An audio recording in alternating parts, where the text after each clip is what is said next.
G'dowdy everyone, welcome back to LCK Challenger 2023 Summer.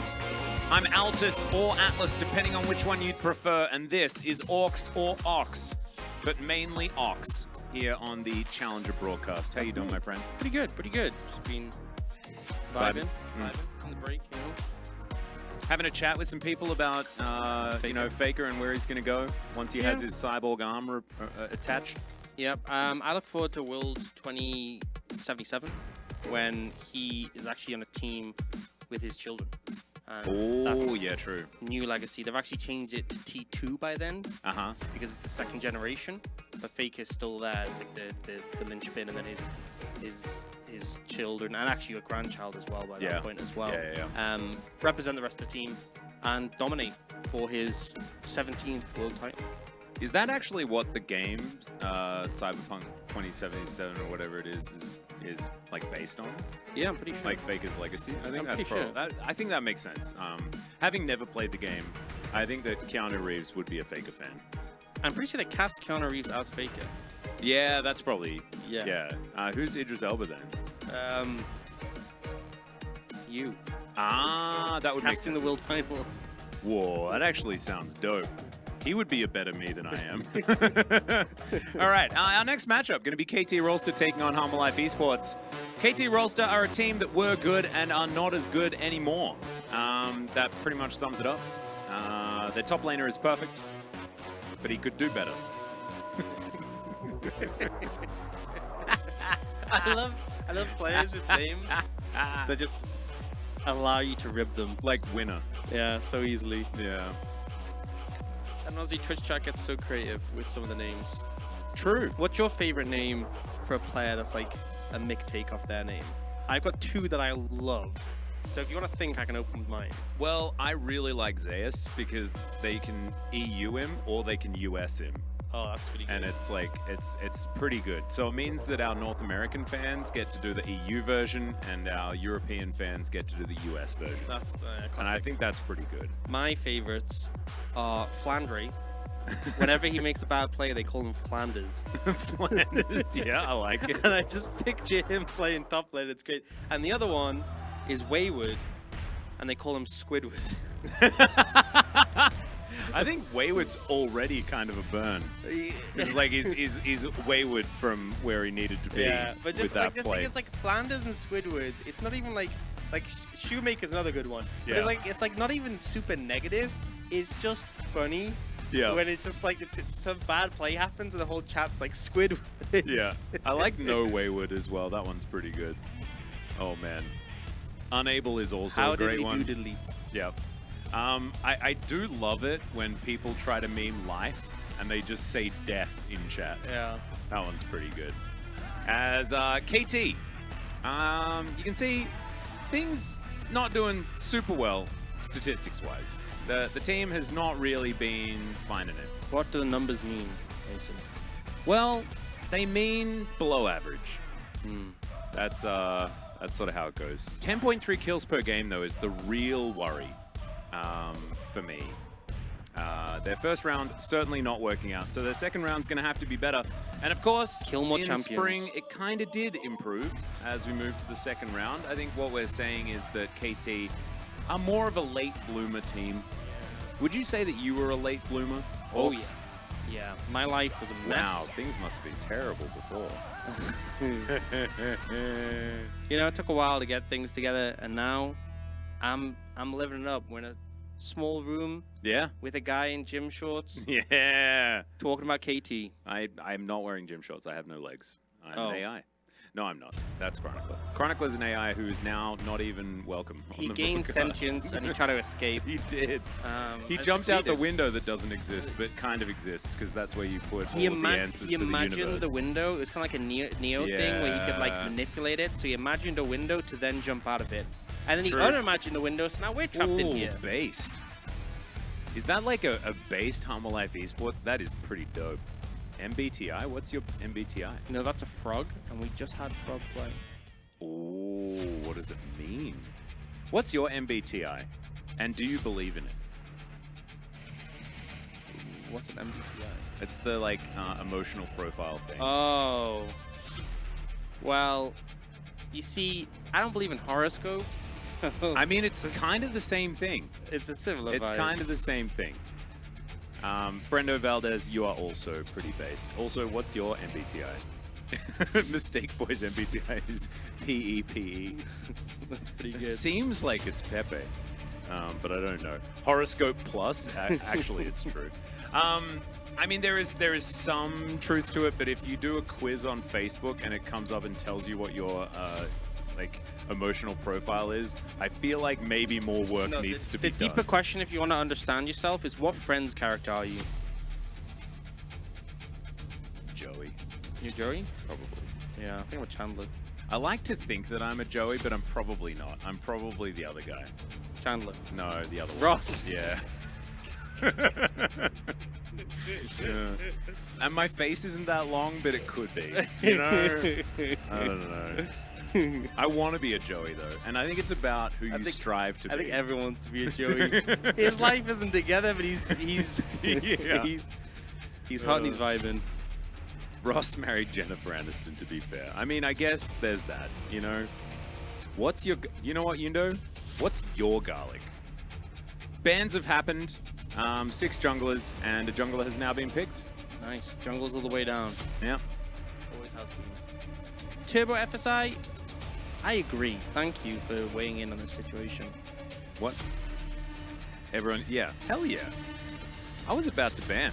As soon as you said that, and I didn't have context for what he said, I was like, oh, banhammer? But no. Amazing. Damn, you're just too flipping out with a banhammer. I know. I think Atlas has some Joey Himbo energy. All right.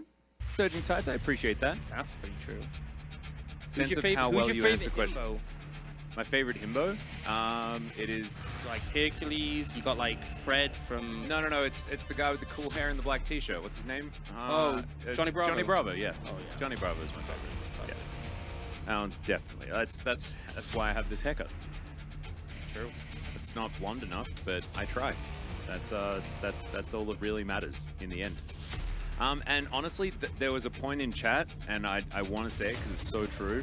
MBTI is about how well you answer questions about yourself, not actually about the test itself. Because what it actually does boil down to, because you do a survey to make it happen, is how you see yourself. And you see yourself in a certain way, and often it's idealistic. Yeah. And so I generally... love if it just turned around and was like, look, you're a narcissist. I'm sorry. You answered all these questions. And Yeah. That's how it be. And also, I mean, I imagine a lot of narcissists do a lot of quizzes about themselves because it's their favorite topic. As KT, they're going to lock away Azir, Vi, and Renekton. Vi being nerfed a little bit on this patch, but I like the Azir Renekton's, Shurima stuff. Tame? Nothing too crazy. No, It's just very 13.12. it is. Jax means that you have to pick Renekton. Viego and Ahri were a good combo. Ahri is not an answer to Azir. Very momentum based when you have both the reset champs, but I don't even think they were that good of a combo. It's kind of weird we didn't see the Annie. Annie was available. Yeah, why not you know? pick a good champ instead of a not good one? There's a lot of questions that need answering. True. Yeah, we need to go visit Saruman to get the answers. Hopefully Christopher Lee can help us out. Who's your favorite Lord of the Rings character? It was Legolas for the longest time, Yeah, I think it was a kid. but then I found out that he had legs. Oh, and you couldn't relate with him anymore. Yeah, so how could he be legless if he's got legs? Yeah. And I didn't understand that legless is another term for drunk, and that would have then made sense, but it didn't. And also, in the books, he drinks a lot and feels nothing, so it's definitely not legless for that reason. Okay. Yeah. Who would be my favorite? Probably Mary. Yeah? Yeah, I'm a Mary guy. Pretty based. Because Mary and Pippin were the best characters. Mary and Pippin were the best. Still are, let's be honest. Undeniable. Yep. We've got 2 supports and then 2 AD carries that were banned. Cool. Ashe is locked in. Cool. Hype. Interesting, they banned the Braum to pick Ashe. So I feel like if you picked the Ashe and had Braum open for a final pick, would have been pretty good. There's also the Milio available, so you could have gone like Ashe, Milio if they pick Braum. But, they want to get Also, rid of why not pick Milio and then let them do stuff? Oh, that is just Varus and Heimerdinger. Varus Heimer. How heavily nerfed was Varus on this patch? They're taking the Hobbits to Isengard. AP Varus. So you know how like he stacks up his. They buffed his W on hit damage, but they made it. You know when you stack up your blight and you hit them with ability and it one shots them. Yeah. You can do that a bit. Why would you take Rakan here? I feel like Rakan would instantly die as soon as he tries to do anything. Like into Varus Heimer? Huh. Surely there's better picks. You could even put Melio. You could put that Ashe support and take like. Why didn't they just pick Melio? Takes Jin, and I kind of do too. But you could put the Ashe support and go Jin AD carry and just one hit the Heimer turrets, or even something like you could go anything. But Rakan into that just sounds so incredibly unfun. Yeah, that sounds very not good. Well, Life Esports want to give KT a bone. Yeah, I guess several. Yeah, several wing bones because it's Rakan who will be dying. Yeah. Some fox bones there as well. As of course, Ari not very good. I kind of agree with Capoy Cooties. Doesn't fit the color scheme. That is the biggest problem. Oh, true. There's like definitely like a bluish, yeah, maybe like a touch bluish of vibe. purple green, but like generally they should have picked Anivia. Yeah. She now gets her resistances back after an egg. There you go. Made all the difference. Well, you know, you win some, you lose some, and Life Esports have lost some. It's sad, but it's true. It might just be that they're better. We'll just have to see whether that is going to be the case, because KT have certainly been struggling. They may have been, like you say, throwing a bone in this one. But I just have to say that I'm way hyped for this bot lane. Mega way hype about. Do you think perfect feisty handback? Would you say that they got lured into a Rakan pick that is not going to be very durable? I think they wanted a pick that wanted to be a bit of a Roma. You know, they wanted a beard that wasn't a rooster. And they wanted $9, which is Goo 1. Yeah. It all fit. That's all I really got here. There's a fair bit of name jokes that can be made, and we might try to explore them as we move into the game. If there's not as much game, time to rock out.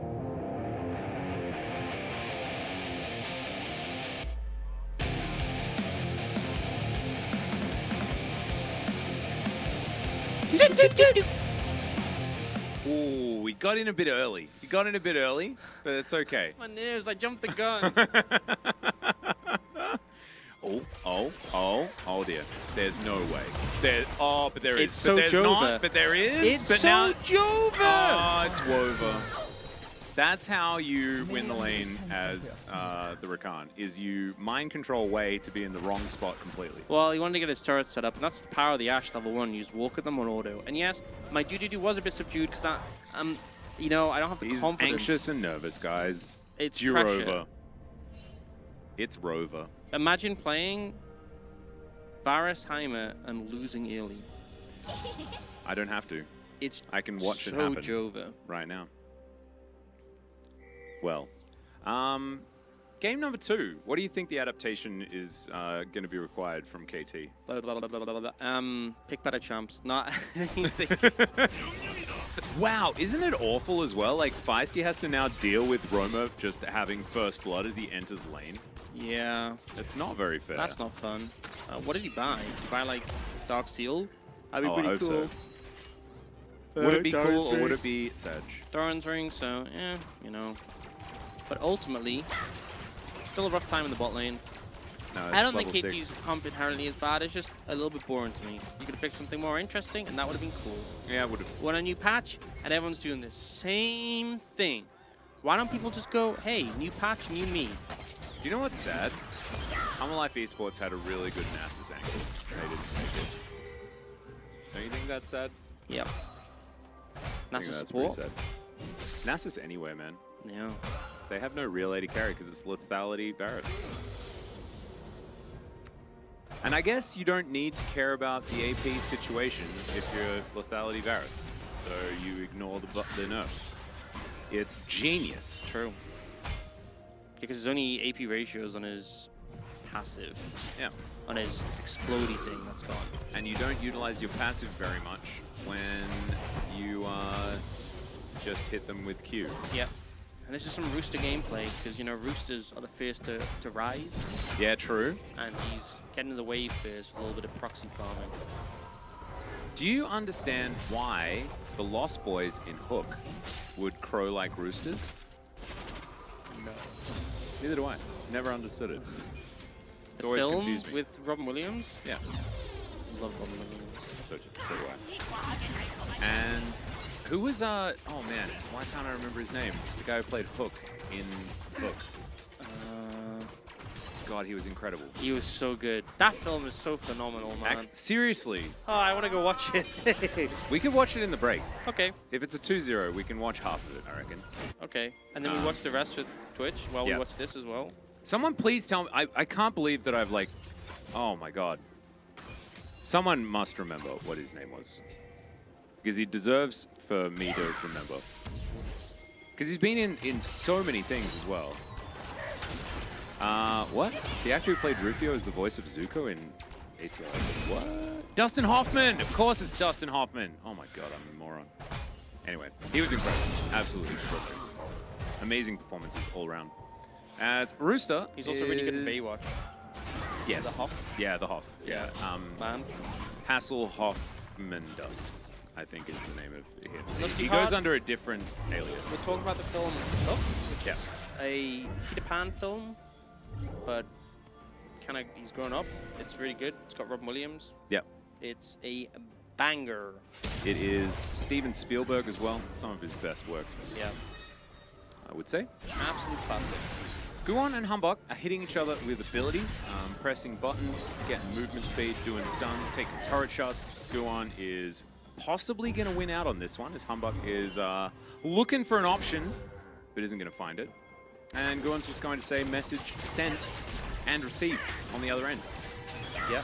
And that's the thing. I feel like a lot of people focus on like the tangibles in League of Legends, like golds, yes, kills, objectives, all that stuff. Really, it's a game of mental warfare. Oh, 100%. If you can establish yourselves as the winning team, irrespective of all these random numbers that Riot likes to make us think are relevant, then that is how you win a game.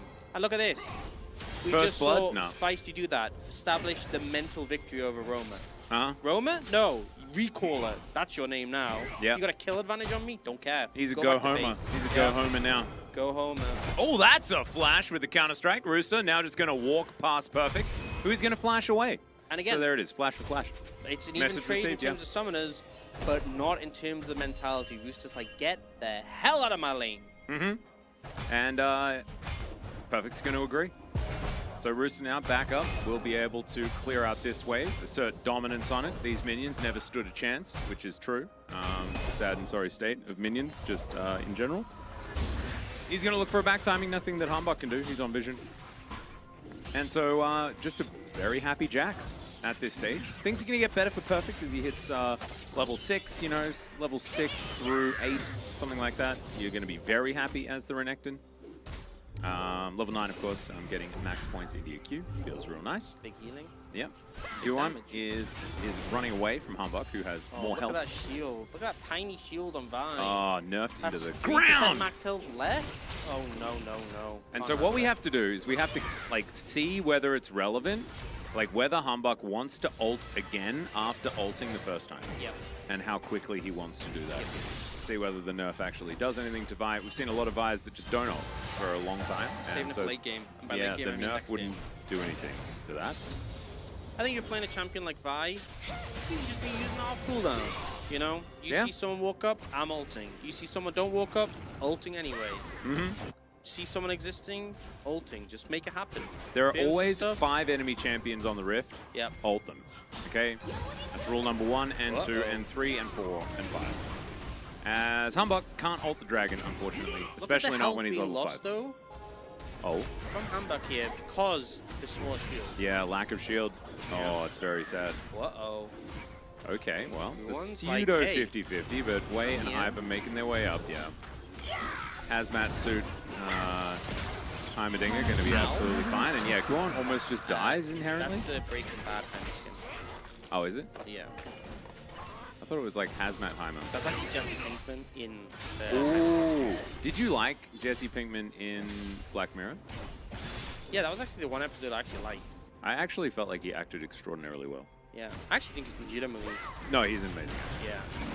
But he did very, very well in that particular episode. Yeah, I wasn't super sold on the series as a whole that season.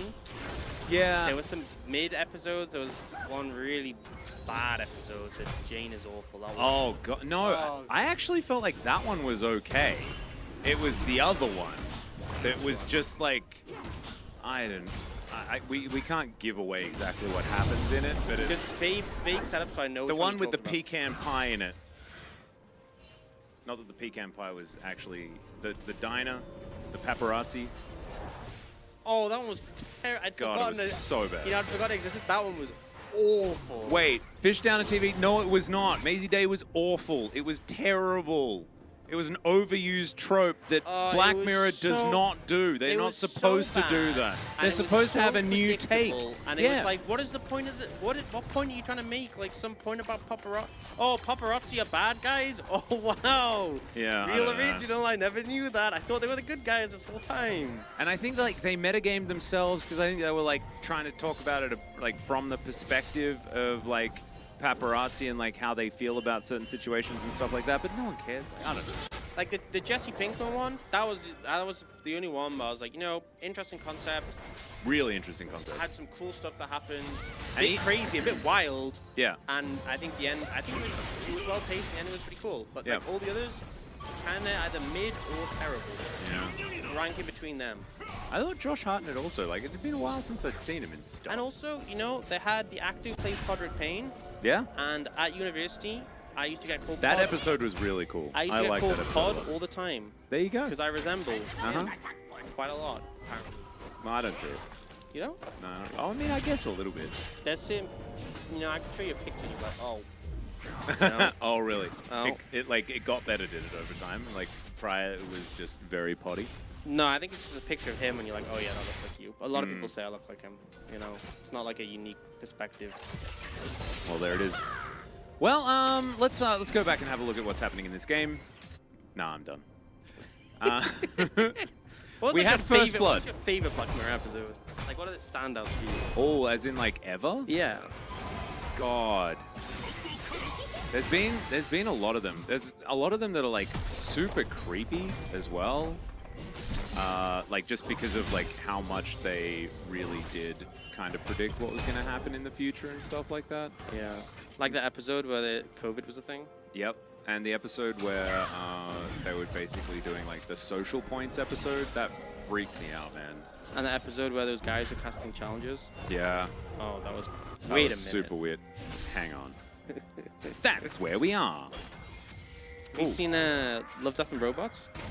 Love, Death, and Robots? Yeah, I loved it. Yeah, that's pretty dope. I feel like that's another one where like some of the episodes aren't as good, but then there's some that just absolutely slap. Yeah. It was like the Animatrix. Did you watch the Animatrix back in the day? Yeah. That was the best part of any sequel to The Matrix. Enjoyed that. But oh, there's a Rift Herald. Yep, things are happening. Are they? Slamming a Herald mid, plays for Feisty. There we go. Oh, look at that. Oh, Zimmer Blue? A Zimmer Blue? Quiggles weird. That is extremely based. Yeah, my fiance didn't like Zimmer Blue very much, but I loved that one. I don't know why, just the tone of it was so good. Okay, Lure and Duro possibly in danger. Humbug is going to find a Vault Breaker. That is a... Oh, wow. He just pressed every button ever. He freaked out. He was actually like a bird, and like a car just came around the corner. And Duro, like, was stunned for a few moments and then was in trouble as... Okay, Duro's back, and Lure is dead. That is the double punch. They didn't nerf by enough, everyone. They didn't as... Yeah, okay. Let's see what they can actually get done here as it's a double kill. Guon. He's really off the board now. And now we've got both junglers feeling very good about their respective situations. You know, that was looking like there was potentially going to be a bit more there if the resets came in quicker, but not quite able to get it. Very aggressive play coming in here. Cannot respect it, honestly. The stun follow-up, not the best here, though, from Wei, which slows it down. But that double E, that is satisfying. Hamburg, but yeah, it looked very scary here when Viego and Ari getting resets, but Roma ults back in to finish off the kill. I think kind of realizes there's more from this play, but I was thinking that's easily a triple, maybe Azir dies too, but in the end, not so much. Not really the case. So, do you know what the result is? And this is my favorite part. The result is we're back to exactly the same game state. Hell yeah. So we're talking about Lure and Hype, both of them dying in the last exchange, both of them not getting kills. Hype, of course, does have a rather large CS advantage, leveraging his powerful lane that they do have in the early stages of this game. Do they have enough of a lead to claim full relevance? That is what we're going to find out. And I have a question. Yeah? What is your favorite sci-fi TV series of all time? And it, like, you don't have to say Stargate SG-1 because I know that that is the best, so we can go with second best. I never watched it. Really? It's Richard Dean Anderson. It's my dad. As that is a Drake that's going to be taken here. Humbug tried to steal it away. Great arrow is going to mean that the Vi is very dead. They do get an Emperor's Divide. Duro going to survive this one as well. Oh no, and look at the free hitting Ashe. Able to get so much work done. Once again, it's Guon popping off. He's now on Azir. How many is it? Like, there's one on each team now? What's going on? Damage dealt absolutely massive for Guon. And, man, Grizzly gonna have to be a little bit careful. You know, make sure that he ups that performance. Yeah, he's been pretty good. I'm a Grizzly defender. Yeah, but still a good steal. Guon coming in pretty nicely here. And again, this comp is so momentum-based. You take one person out, and suddenly you have to be so careful, because, like, more and more can start to come in. The resets with the Ari and the Viego working in tandem. It's been a long time since we've actually seen this duo pulled out, but working to great effect here.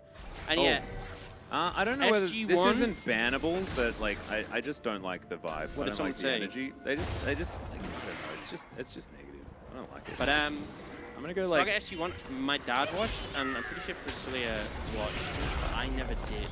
Really? Well, it's worth watching. I don't know whether it used to be on like a few of the like streaming services. I think a lot of like sci-fi shows my dad would watch, and then I would just catch bits of them when I was younger. He was watching, like he watched Red Dwarf. Oh wow, okay.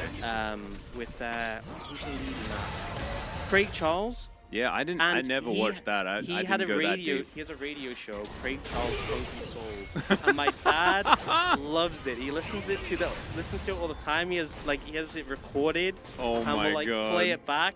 It's his vibe, you know. Oh, that is so good. And then you also, what was the other one? Firefly. Yeah, I love Firefly. So I've never watched the full thing. You've never watched? Well, I've watched. There's not very much of it. Well, yeah, again, but I've watched bits of it when like my dad's watched it, but I've never sat down and watched the full thing because I was quite young at the time. The thing about Firefly is you have to watch it like in order and from the start. Otherwise, it doesn't work. Which is why it was cancelled. Tell you what I loved, Westworld. Oh, the first season. The only season. Yeah. Me too. You know what? Anthony Hopkins in that movie was so... In that show, sorry, was so good. I love Anthony Hopkins. Oh, me too. Have you ever seen The Father? Oh, I haven't actually seen it yet. He won an Oscar for that. It's got Olivia Colman as well. Yeah. That is phenomenal.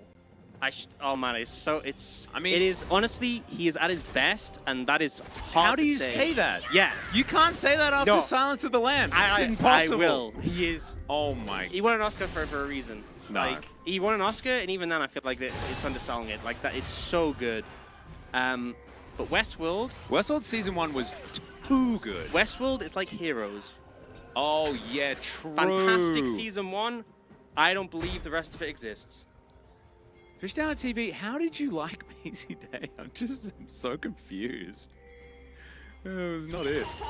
Anyway, Hype, he's building a Ghost Blade. He has a Caulfield Warhammer, a Tear of the Goddess, and Boots of Swiftness. And you know what? Heroes killed by the Writer's Strike. There's a Writer's Strike going on right now. Oh, there's been a few of those. This is, you gotta appreciate, right? This is the value of writers. This is why they should get paid. They're the ones who make the shows good. Yeah. So, you know. I mean, they make the shows good, but what if the show's already been written and then you make it worse? Well, that's yeah. But lots of rewrites and stuff happen, you know. It's not like, oh, we write the script, we're done. It's like rewrites happen in the middle. Rarely does a thing get filmed. Oh, decent cleanse there, but the turret is dead. Oh my god, Wei taking so much damage, but it's Duro that goes down first. He's not that durable, no, I'm saying. Volley doing something here, but it's just going to slow down KT as they look for their opportunity. No resets for Guon this time around. And this is kind of the example, if you don't get that reset, if you don't get the momentum, how much harder it is for HLE Esports to kind of find the momentum. And also, people saying Witcher in chat. Yeah, that's what I was referring to, obviously. I think we should honestly move on. You get very There's upset. There's two things I get really heated on. Brexit and Witcher and season the Witcher 3. series. Not even season 3, actually season just 2. Season 2, 1 was bearable, but season 2, if anyone's read the book, if they've read the books, they know what I mean. They know what I mean. They butchered so many characters to an irredeemable point, and it's like, it's just like, it doesn't make any sense. And you've actively made it so much worse. And again, I'm not a book theorist. I think if you have a show, you don't have to stick to the book 100%. But if you're going to change something, change it for a good reason. And also don't change the characters' personalities. Yes, don't suddenly Put the characters that you know from the book into a different situation, sure. Don't make but don't change who they are. Who's a loving grandpa figure who's like, actually, you know what? Maybe we should just use Ciri's blood to make more witches. Like, what the? Who thought of that? Well, someone who's should have gone on strike. You know what? You know what's the thing? Me and Priscilla watched that, and I was so mad. I just tuned out after. She watched like the behind the scenes, and the director said, the director was like, oh yeah, so I just feel like we needed a big fight here, so I just put one in. And that just felt like the whole vibe of the whole thing. Oh, no. I'm not going to get jumped up. It is going to survive. The Crocodile may not be so lucky. However, dives forward. That's a dead Viego. The Renekton's going to go down. But has he done enough? A big old turret doing some big old damage, but that is a charm that we need. Roma is indeed doing some roaming now, as Duro is just standing in melee range, having a great time, and he will be okay. Hype now just going to get dove on, and this Varus gonna have to flash, try and get out of this one, but is he actually safe is the question. The answer is absolutely not, as he's gonna be taken down. There's the ace for HLE Esports, 11-4. All of a sudden, it's kind of a shellacking. Yeah, and HLE Esports do to KT what Netflix did to The Witcher. Absolute decimation, no survivors, nothing of substance left. You can see for a moment it looked like there was some life, but the momentum started to come in, the resets started to happen, some close moments towards the end, but it just wasn't enough, and ultimately Roma getting so much done on this party. I'm sorry. I laughed immediately and then thought about it and had to laugh again. You know, it was one of those moments. Oh man. Oh, they deserve it though, let's be real. They do. And if anyone's like listening and being like, you know what, I kind of enjoyed The Witcher, just read the books. Read the books, honestly, and then you'll read the books and you'll get you'll see why. No, actually, Henry maybe Cavill don't. left. No, yeah. You'll see why Henry Cavill left. You'll be like, I agree with him. How based, you know? Yeah. That's why he left. And you know what's funny? He's now doing the Warhammer TV show or whatever, cool, and that's going to be dope. Funny, you know, Chris Hemsworth, his brother, is the new one. Yeah, Liam Hemsworth. Well, apparently he's been like reading all the books to get ready for it, and people are just like, it'd be so good if he read the books, and it was like, man, this sucks. He also left. Oh, they get a new one in. They get like the Rock to be and then he reads the books, and even then he's out. Like, nah, I'm good. Oh, then they like have a book ban. Jack Black is the next station.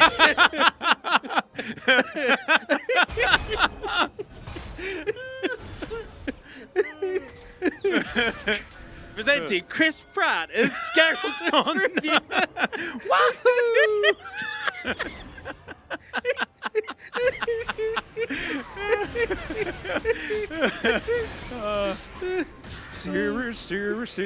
Siri. Oh god. Okay, never mind. By the way, did you see Jack Black's performance of Peaches at the Game Awards? I didn't. It was like get to see it. perfect. It was all, like, and he did all the dancing, and he's like got the huge white beard, and he's dancing around like a 15-year-old. Oh my god, Jack Black would be the best Witcher. I love 100%. Jack Black. Jack Black's just the best anything, He right? is. And you know, oh man, I just remember that interview where like someone asked him, "So are you excited to play Bowser?" And he's just in the full Bowser like outfit, just like, yeah. If there's ever a casting role that you can never be upset about, it's Jack Black as anything. Yeah. I think that is like rule number one. You know, you know the Jumanji films? Oh, The yeah, new you mean the ones? tragic ones. Yeah. No, I actually really like them. And I just think you just go into them, it's good vibes, and Jack Black carries every single one. I mean, that's true. I watched it and I was like, the performances are good, but this was unnecessary. Oh, it's unnecessary, but it's like just Jack Black when they do the whole body swap thing, and he's playing as a teenage girl.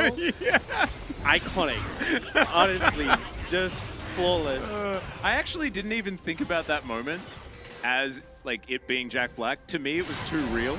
Yeah. He did it too real. Yeah. Like, I was fully immersed. I want Netflix to recast Terry Crews' series. Zomi gets it. Zomi gets it. Heck yeah. I can see it. That's actually perfect. It's actually perfect.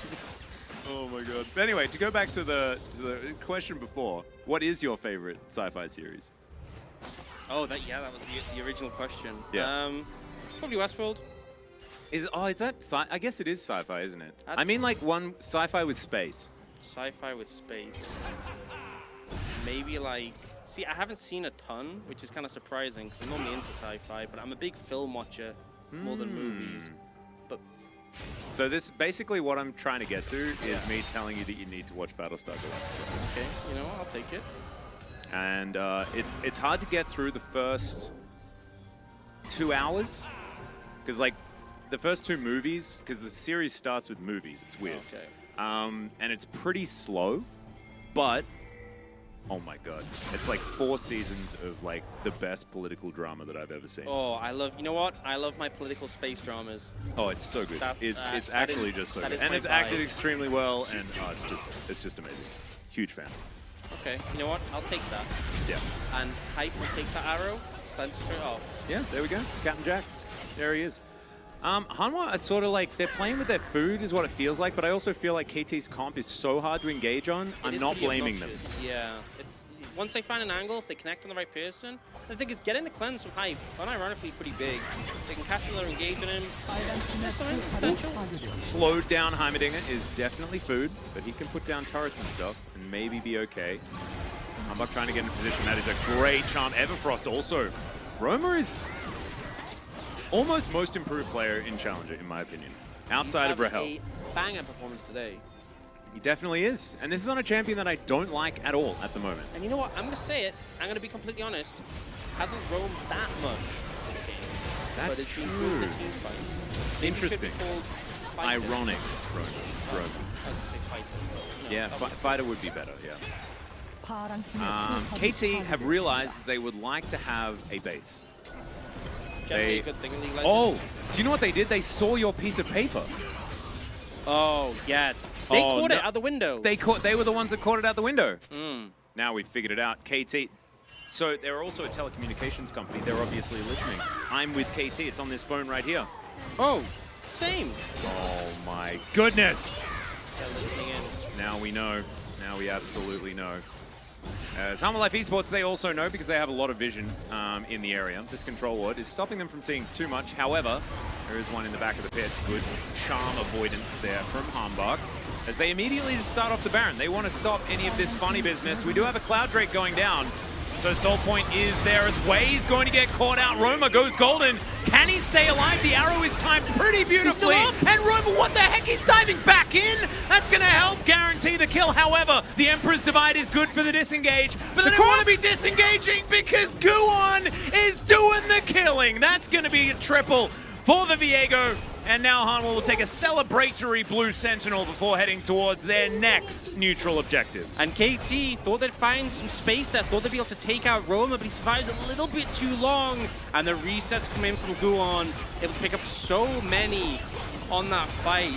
That was at least a Gubek one. Yeah. That's not just 9, that is at least 900 in my opinion. Or maybe even over 9,000. Or Guchongwon? Guchongwon. Oh, that is Guchongwon, 100%. 100%. And you can get something pretty good for lunch for that much, especially here.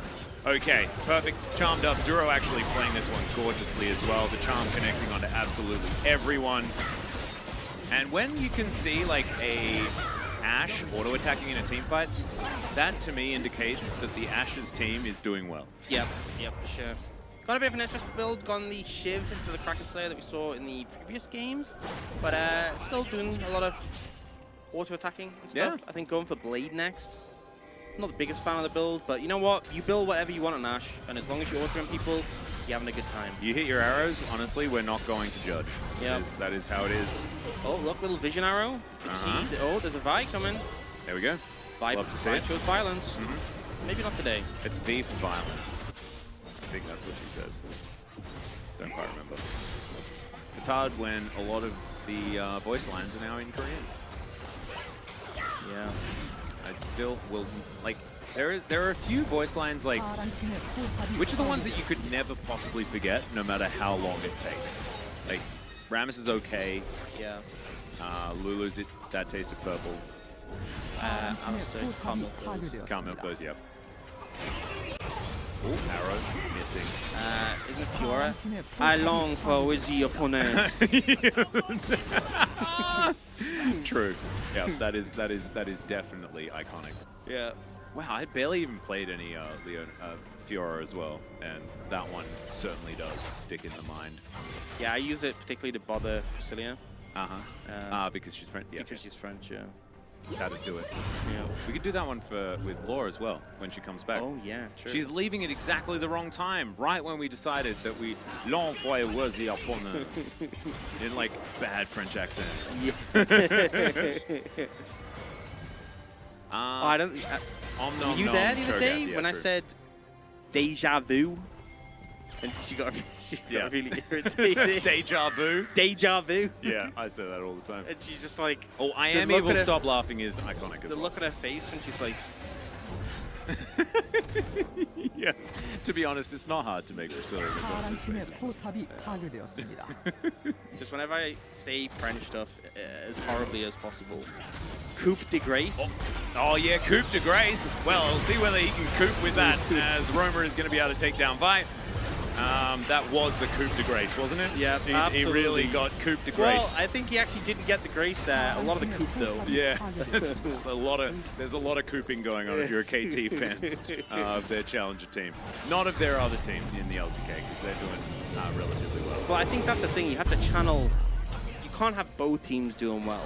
No, that's true, and that's why. Oh wait, so we need D+ to lose this week in Challenger so that we can hopefully. Yep, it's one or the other. For the Deft fans out there. Yeah, see how that one goes. Maybe you can just have both. You know, like the meme. Both. Probably get that. Well, KT's not managing that. HLE Esports just really are enjoying this game. They're having a good time, and they would prefer to stay here instead of killing the Nexus. Yeah, they're surviving, chilling, padding the stats. Hopefully KT don't drop the piece of paper that you dropped out the window while they're traversing the rift. Because if that happens, HLE Esports may get word of, you know, that one fundamental secret that you uncovered. Yeah, and then it would be very durable. Yeah, it would be. Oh, look, it's Heisenberg. Heisenberg. Where? On the rift. In his little hazmat suit. Oh, yeah. Look at him. Okay, there you go. Yeah. He's up to cook. Well, I think they cooked too much. Maybe. In this game. Because Hype and Wei really...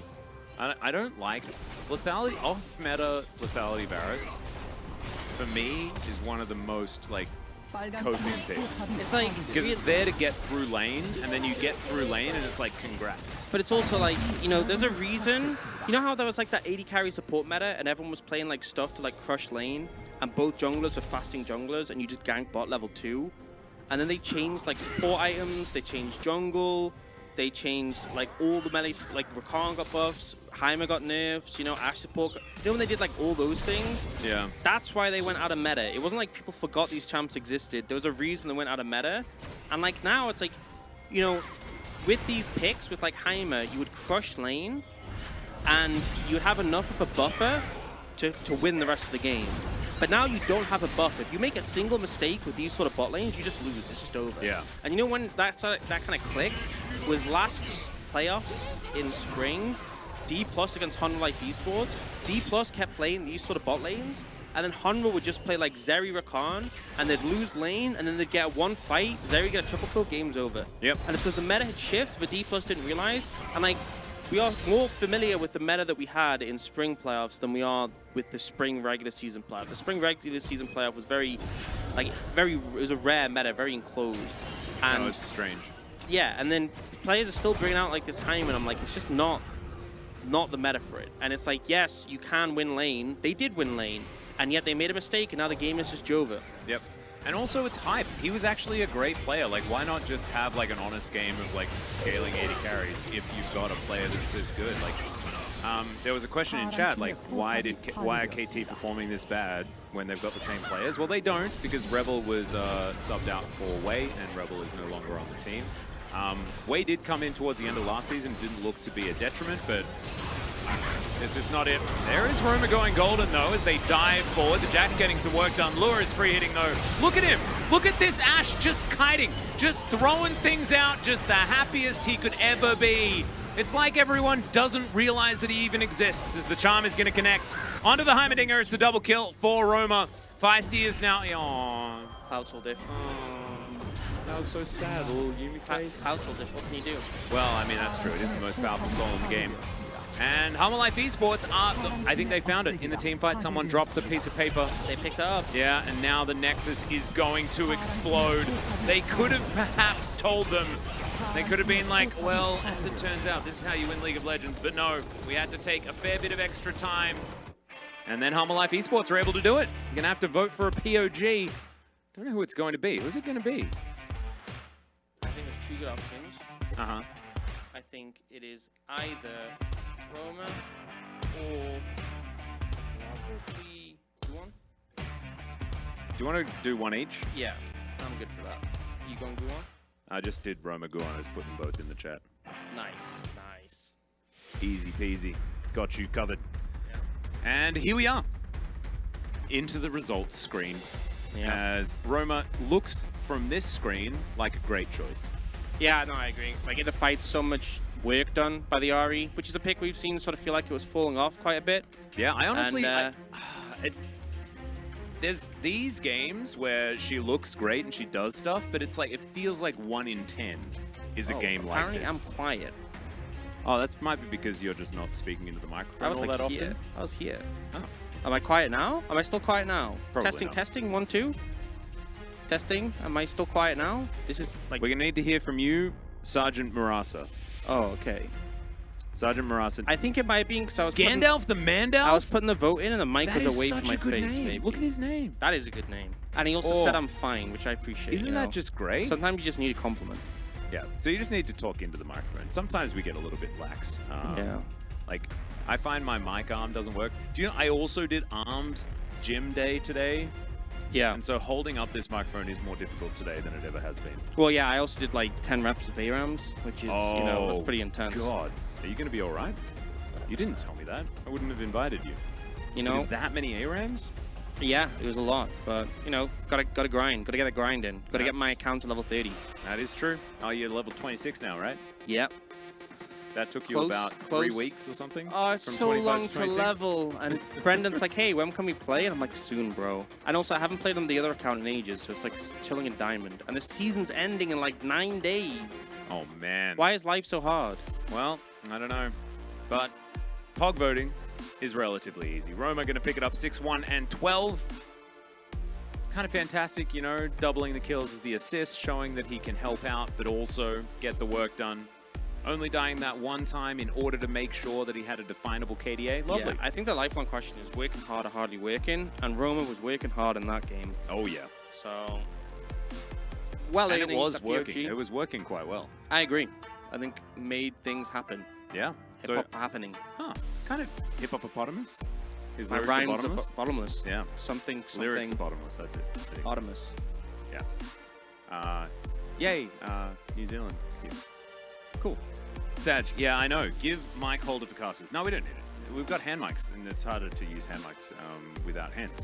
So you need the hands on the hand mics. Yeah, because also, like, I don't know, there might be some reason why, like, I need to, like, lean over here, and if I can't take my mic with me, then the mic can't, you know? That's what like a headset's for, generally. Yeah, but if you have But hand then, mics... yeah, but the thing is, like... Oh, what? Wait, I think we're gonna go to a short break. Can we come back to it? What do you think? Oh, he just swapped it from one hand to the other. He kind of bounced it. It was a really cool move. We'll be back after the break. See you soon.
G'dowdy everyone, welcome back to LCK Challenger 2023 Summer. I'm Altus, this is Ox, and we almost saw the Korean casters, but we didn't. I'm sorry. Not going to be a thing. If you're waiting for that, sorry, you missed out. Yeah. If you win, better luck next series, maybe. Maybe that's when it happens, but maybe not. Probably not. Just like it's probably not likely that KT are going to win a game in this series. They didn't quite look as good as Hanwha Life. And Hanwha are pretty solidly our second best team, especially with Nongshim suffering a bit of a loss earlier on today. Yeah, so a big win for Hanwha Life Esports if they can get this second game. Keep moving upwards in terms of trajectory. Obviously, still a long way away from D+, who yeah, they're summon. I think they're guaranteed. They're almost guaranteed first, like already. I mean, they have plus 20 game score, which is higher than most game scores for first place at the end of the season. Yeah. It's pretty silly. That's kind of nuts. I mean, they could obviously, in theory, bomb all their games and then wouldn't have fears, but the chances of that are unlikely. True. So, you know, is what it is. Skill issue for the rest of the teams. Just man, Atlas is really liking this G'dowdy thing. You know what, Team America? Much like I like your movie, I also like G'dowdy. It actually feels really good to say. Has anyone else, just given it a try, just saying G'dowdy? Have you thought about it, Orcs, just saying G'dowdy? Do you want to just try it one more time? Maybe later. What about, like, right now, though? Nope. Oh. Ori did the Ah. They're all fans of the mid lane. Our mid. Feisty, maybe. I don't know which mid was ours. Okay. Let's get into the draft. Tristan has been banned, as has LeBlanc. No real surprise there. You know, anti-Yordle, KT anti-Yordle. Wow. Mod check. Some pretty heavy prejudice there towards the Yordles. Yeah. Away from the Yordle. Well, I guess, yeah, the prejudice is going We'll see if there's a third Yordle ban. I think that would be confirmation of something as a foot. Yeah. Which is also a smaller foot. Yeah, the height of the Yordles themselves. Yeah, true. Like 2 feet. Imperial measurements. How hilarious. Oh, Jax, not a Yordle.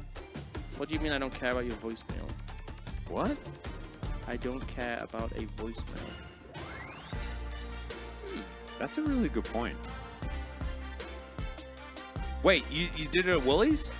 How did the G'dowdy go at Woolies? Looked at you funny? Oh, that's weird. Also, why did you go to a cashier at Woolies? Just do the auto checkout thingy. Specifically try out. They probably looked at you funny because you actually went to a cashier at Woolies. That was your problem. It was very strange. You've been asking me to say... You almost did it. You almost got him. Man, that was such a long con. Oh, God, that was so well played. That was so well played. With Anatolia, no. Nothing. You're not going to get away with it. Not on my watch.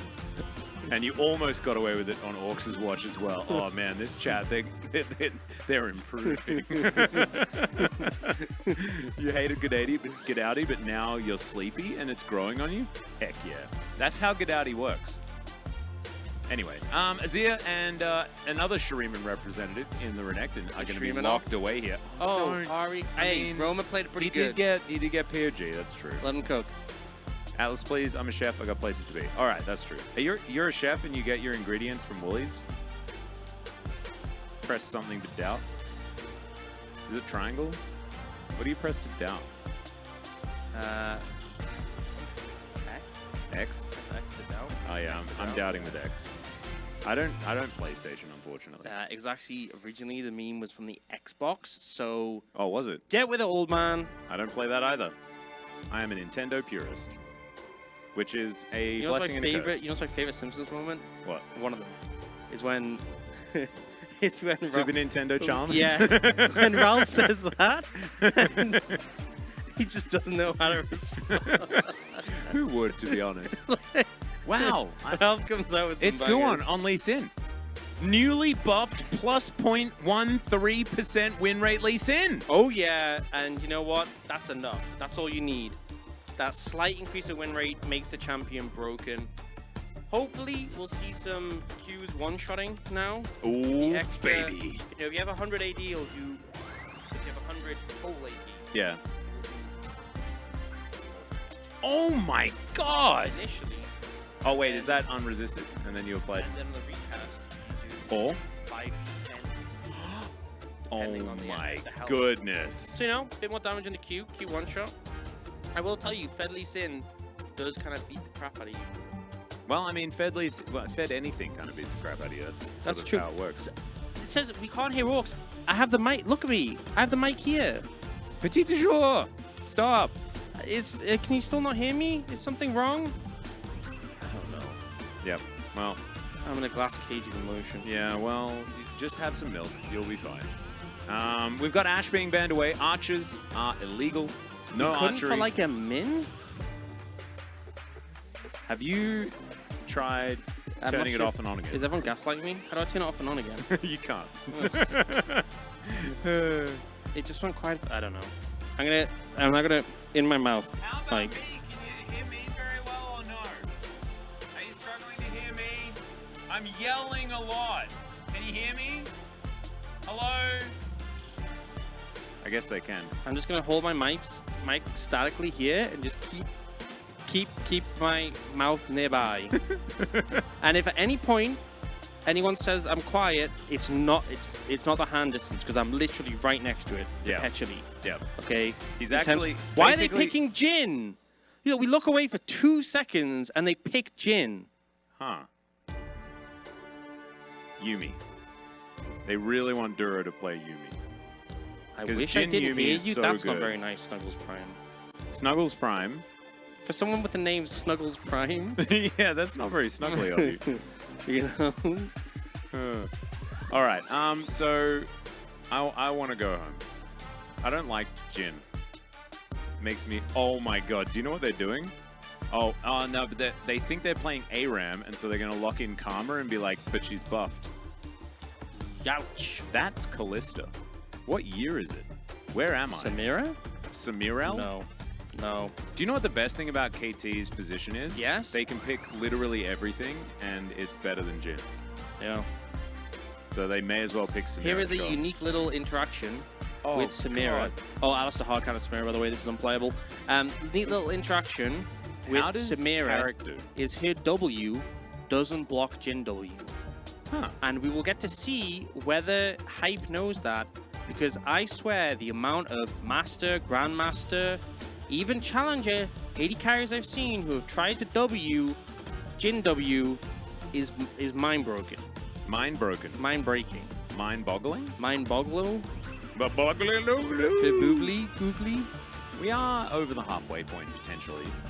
And so therefore, our brains being exploded is totally understandable and okay. But yeah, ultimately, I think that Samira is Omega unplayable into Alistair because you can never ult, because both his W and Q interrupt you. And the thing is, a lot of people think, well, any champion with CC can stop Samira from ulting.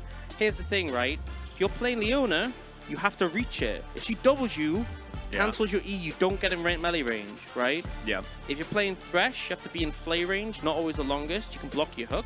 If you're playing Nautilus, she can block your hook as well. And the ult can take too long, so you can one-shot your AD carry before it reaches. Here's the thing, though, right? Alistair, you just W. The only way Samira can dodge an Alistair W is by flashing. And then the Alistair can just Q flash after it. If Duro plays as well, Hype should never ever ult in a team fight for more than like 0.2 seconds. You hear that, Duro? There is no excuse now. I think we'll probably see Samira manage to get an ult off at least once or twice. We'll just have to see whether he's going to be able to time it correctly. Probably. Because Feisty going to have to make sure that he gets some big old Emperor's Divides. Maybe Duro's going to have abilities on cooldown, things like that. Also, we'll have to see. Little Nido thing. Nido things? I like Nido they things. They nerfed the Duskblade interaction with Samira. They did. That's actually now gone. Which was intended on the previous patch, kind of. But apparently it was a bug now, so... Wait, it was a bug now? Well, they were like, no, this was kind of intentional, but not intentional, so it's now a bug and we're removing it because it's a bug, but also it was kind of intentional, and I'm like, just... Well, it's not that it's intentional, it's just that it's not an abuse of game mechanics, it's just an unfortunate outcome of the coding. I don't know, let's rock out. Yeah.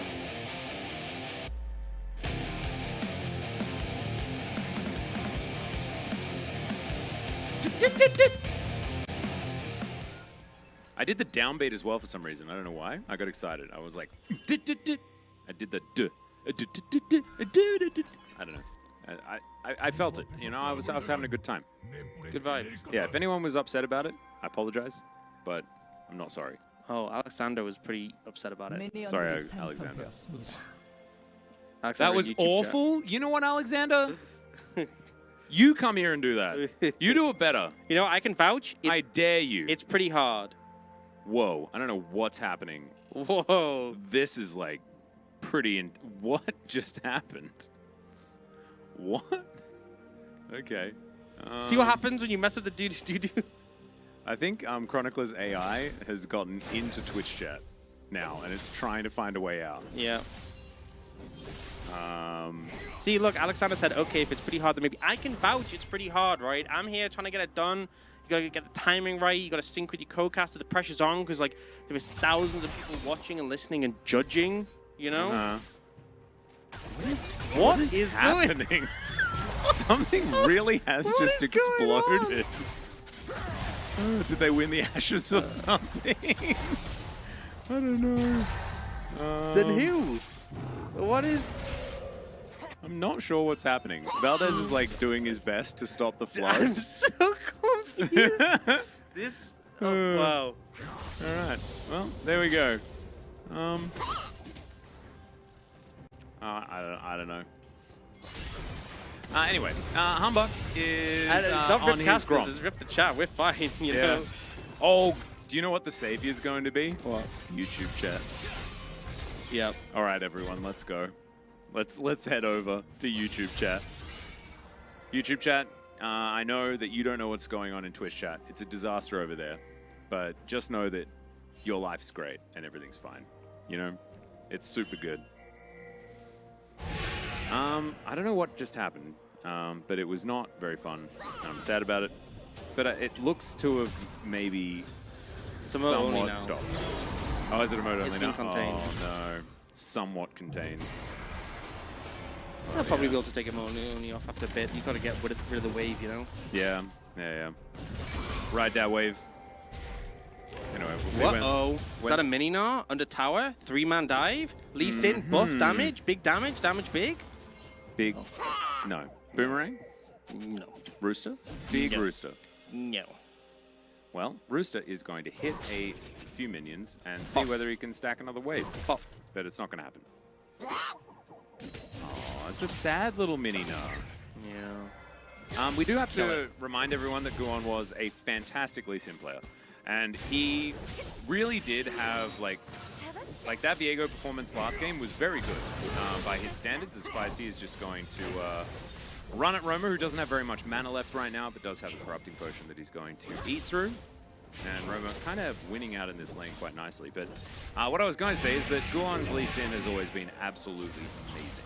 So looking forward to seeing what he can get done here on the newly mega buff Lee Sin. Oh, he's going to be able to see Humbug utilizing the plant. Yeah, a little bit behind the clear, in all honesty, compared to the Viego. How does Scryer's Bloom work from the perspective of a champion on Summoner's Rift? Like, how do they see more based on a plant? How does it make sense? How does vision work in general? Well, you look out of your eyes and you see things. No, but if there's a ward that's like 2 walls away, how can you see what's happening? True. Do you have like a little watch that you can peek and see what the ward vision is? Is it just telepathically linked to you? I don't know. These are the questions that keep me up at night. Salty wounds, please. let's not yeah. Yeah, India is good and spamming is not. That's true. That's very, very true. I am hungrier now. You know? You're British, you understand. What does British have to do with being hungry? Really good Indian food. Oh. Or decent Indian food. Is it good, or is it just good in comparison to other food in Britain? No, it's legitimately good. You know, there's some Indian dishes are actually, like... Oh, that is a good flash. As Charm is going to go wide, Feisty going to walk around his own wall as Wei goes back. Anyway, there were some Indian dishes that were like made in like Indian cuisine that was made in the UK. Like the curry houses, it's really good. Remember, were you there when we got Indian food at MSI? I don't remember. I think we had it in Mal's room. It was Oh, good. yes. Oh, my God, yes. Oh, yeah. That was Medic's recommendation, right? Yeah. Oh, wow. Dishoom? Yeah, no, that was Yeah, absolutely incredible. There's one I went to. So I went to one in Manchester with some of my friends, and the atmosphere in the place is great. And the food, like obviously the food we had was great, but like having it there. Yeah, having it there. Yeah. Oh, phenomenal. That being said, as far as takeaway food is concerned, I think Indian food is one of the best you can possibly get because curry only gets better with time. Yeah. I think that's the thing is there's some foods it's like this is objectively like a great food, but it's just not good takeaway food. Yeah, there's a lot of those, like hamburgers, for example. Cold hamburgers are just like so much worse. Also, they just like you want it to be fresh, bun crisp, you know, and then the worst is when you get them like wrapped up and they're all like it's like soggy from the grease. Yeah. Not fun.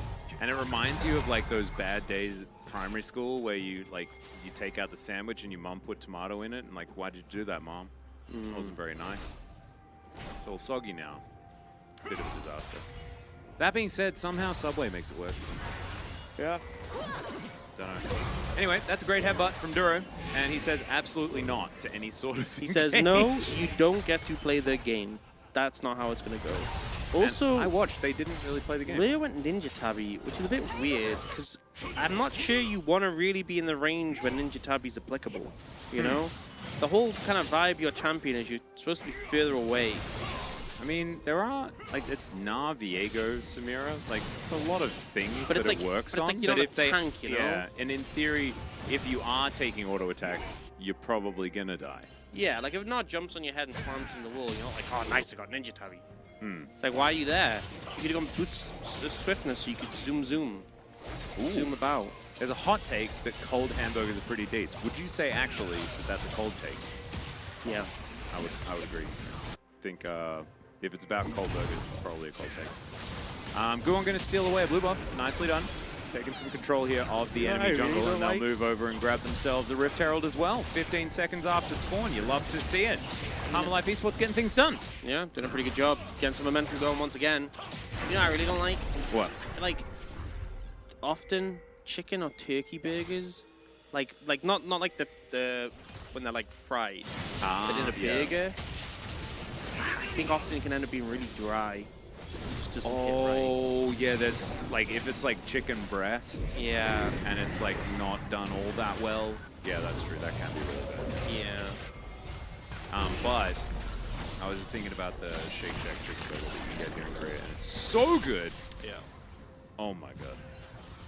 Thankfully, if you ever come to Lowell Park, there is one just downstairs. There's also Kuchara downstairs. Check out. Yeah, Kuchara's so good. I for basically those, yeah, my LCK days. And do you know what? Where I used to live was the only other Kuchara in the country. Oh my god. Yeah. You've been blessed. I was so blessed. And then when I left, I was like, oh, thank goodness. I'm still going to be okay because there's one at work. Yeah. And where do we live? Mainly at work. True. Yeah, there's also some times when I first arrived in Korea, I'd be like, hey, Priscilla, I'm going to go to the Big Home Plus at Hapyeong. Do you want anything? She'd be like, oh, why are you going? I'm like, you know, for stuff. And she was like, you want a burrito again, don't you? True. I'm like, no, there's other stuff I'm getting. She's like, what? I'm like, see you later. True though. I mean that's the right call. It's absolutely the right call. Yep. Perfect has chosen the correct skin. That's the only thing that I have. G-Clef, what's up, man? Just hanging out, just having a good time on a Monday, having a chat with your other commentator boys. For those who don't know, G-Clef has been casting here in Korea for forever. And he's a really good friend of ours. It's just commentator chat, you know. We got a Valdez, we got a G-Clef. Everyone's here. Apart from those Chronicler. who are not here. Well, Chronicler was banned. Yeah. We banned him earlier. For good reason. Yeah. So, I mean, that's fine. But I don't know why G-Clef said 5 guys cap, because we don't have 5 guys here. I've had 5 guys one time, and it was greasy. Have you had it before? Yeah. I didn't like it that much. Although, people were really talking it up when I had it in LA. So I don't know.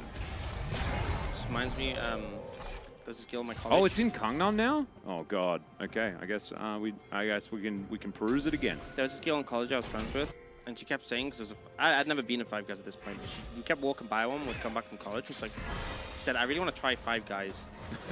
I said it once. That joke has never been made before, I don't think. No, I don't think it's ever been made. Very original. I think you're actually, that's a new one. Yeah. That's definitely a new one. Yeah.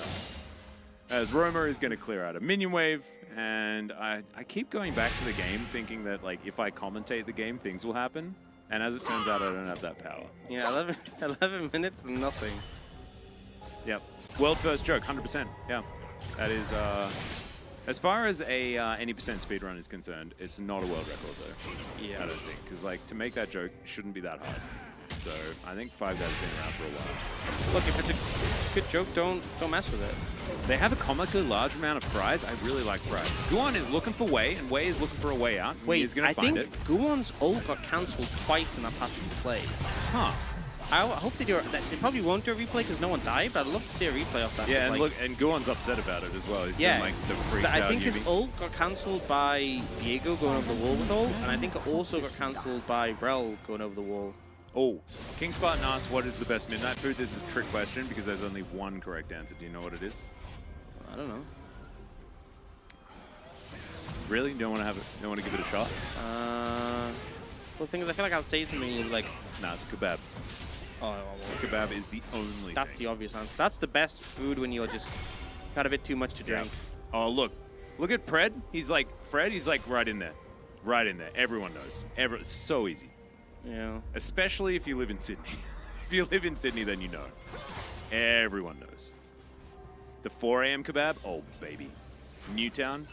It's that one kebab place with that guy that like hates everyone while he serves you because everyone is just drunk and obnoxious. Oh, just so good. Just so good. You got good kebabs in Korea? Yeah. You, go to Itaewon. There's like an incredible amount of them, actually. Really good. To go all the way to Itaewon just to get a kebab. Well, you know, like there's a lot of other things in Itaewon as well. Really good bars, really nice food, really nice cafes and stuff. Let's be real, I ain't gonna leave my room. I'm just gonna sit there and play League of Legends. G-Clef's like Atlas knows. I don't know Korea too well. Just know how to get a kebab, man. And as an Australian, this is very necessary. Yeah, that was probably first month, sort of. Yeah. Oh yeah. Establishing that he just roamed around until he found one. I wouldn't have come to Korea if I didn't know already. And thankfully, I had a lot of people that were living in Itaewon at the time. And that was in your tell me. That was in your negotiations when you first I was like got a having a job, chat with Monte Cristo, and I'm like, hey man, like I just need to know, are they good kebabs? And he's like, actually yes. Turkish community is quite large, as it turns out. And even in Mapo, there's another area where there's like a lot of really great authentic Turkish places. Super good. Halal Guys is also top tier. I got like a halal Guys like pack thing for their bowls or whatever, and you could put it together yourself. And you can like order it and you put it in the fridge and then you just like heat it up in the microwave and it was like I'd gone to the shop. That sounds pretty dope. dope. And you can make it anytime within the next 4 days. Anytime, anywhere. Oh, it's so good. We got a bit of a team fight as Jin gets a kill. That's the most surprising part. Empress divide onto 3. It's going to work out. There's an S rank immediately. They do get kicked away. It's in fact Guon that deals with the Samira. It's a big nah. He gets knocked up as Duro's trying to get some work done. Guon finally makes his way back, safeguards in, and gets walloped out. As it turns out, there is a curtain call, but they just avoid it. And Lure is not really able to do anything because he's Jin. Oh dear. Yep, there was that one point where he force shot the Gnar and did 200 damage. Yeah. That was about it. That was a pretty cool part. No, he got the first kill as well when he last hit someone. He also has just a Shiv, which is just like 0 damage. Yeah. Let's have a replay. So, starts off pretty good charm. I'm not sure how necessary the flash Q was from Yalister, but gets the job done regardless.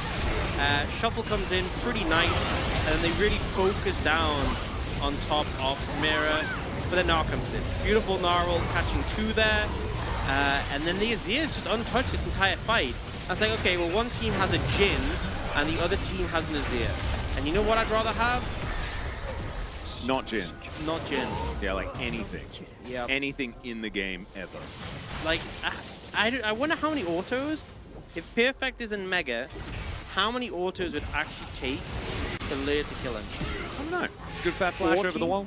40, 50, maybe. 1,000? Yeah. All of the autos. Especially when he has this build that looks like it does absolutely nothing. The thing is, you know what's the thing with Shiv, right? Yeah. Is that fundamentally, what does Shiv give? What does Wave Shiv clear. extenuate? Okay, Jin doesn't struggle with wave clear. No. You like auto one minion, bounce your Q, just kills the casters immediately. It's like you don't need help with wave clear. You know what you need help with? Killing Being stuff, Jin. dealing damage. I think like the best way to build Jin is in champ select, not selecting Jin. Yeah. I think that's maximum damage.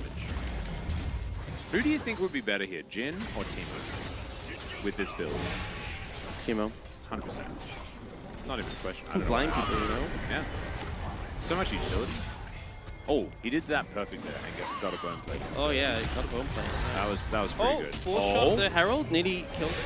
There we go. You know, a lot of champs struggle. I to kill think that was Herald. actually Duro. I think Duro hoofed it. Oh, okay. Perfect looking for Rooster. Go on, gonna clear out some vision here on the side. Humalife, if they do manage to find these flank angles, things can work, but... Oh my god. Come on, go on. Yeah. You totally should have gone. He could have gone in there. There's a Magnet Storm. We'll see whether the follow-up is actually going to come through. There was a shuffle. Great pulverize on everyone. Way's going to be taken down. The entire bottom lane is eliminated. Rooster gets in there, gets excited, finds his Emperor. But he's going to push him away, but that means it's not going to do anything. We got skill shots missing it. Look at the Jin value right there. You know I what? take it all back. Feisty got a bit slowed for a sec. You know what? Forget everything I said. Go on. That was the right time to go in. Oh, but now they're trying to kill the Mega Gnar.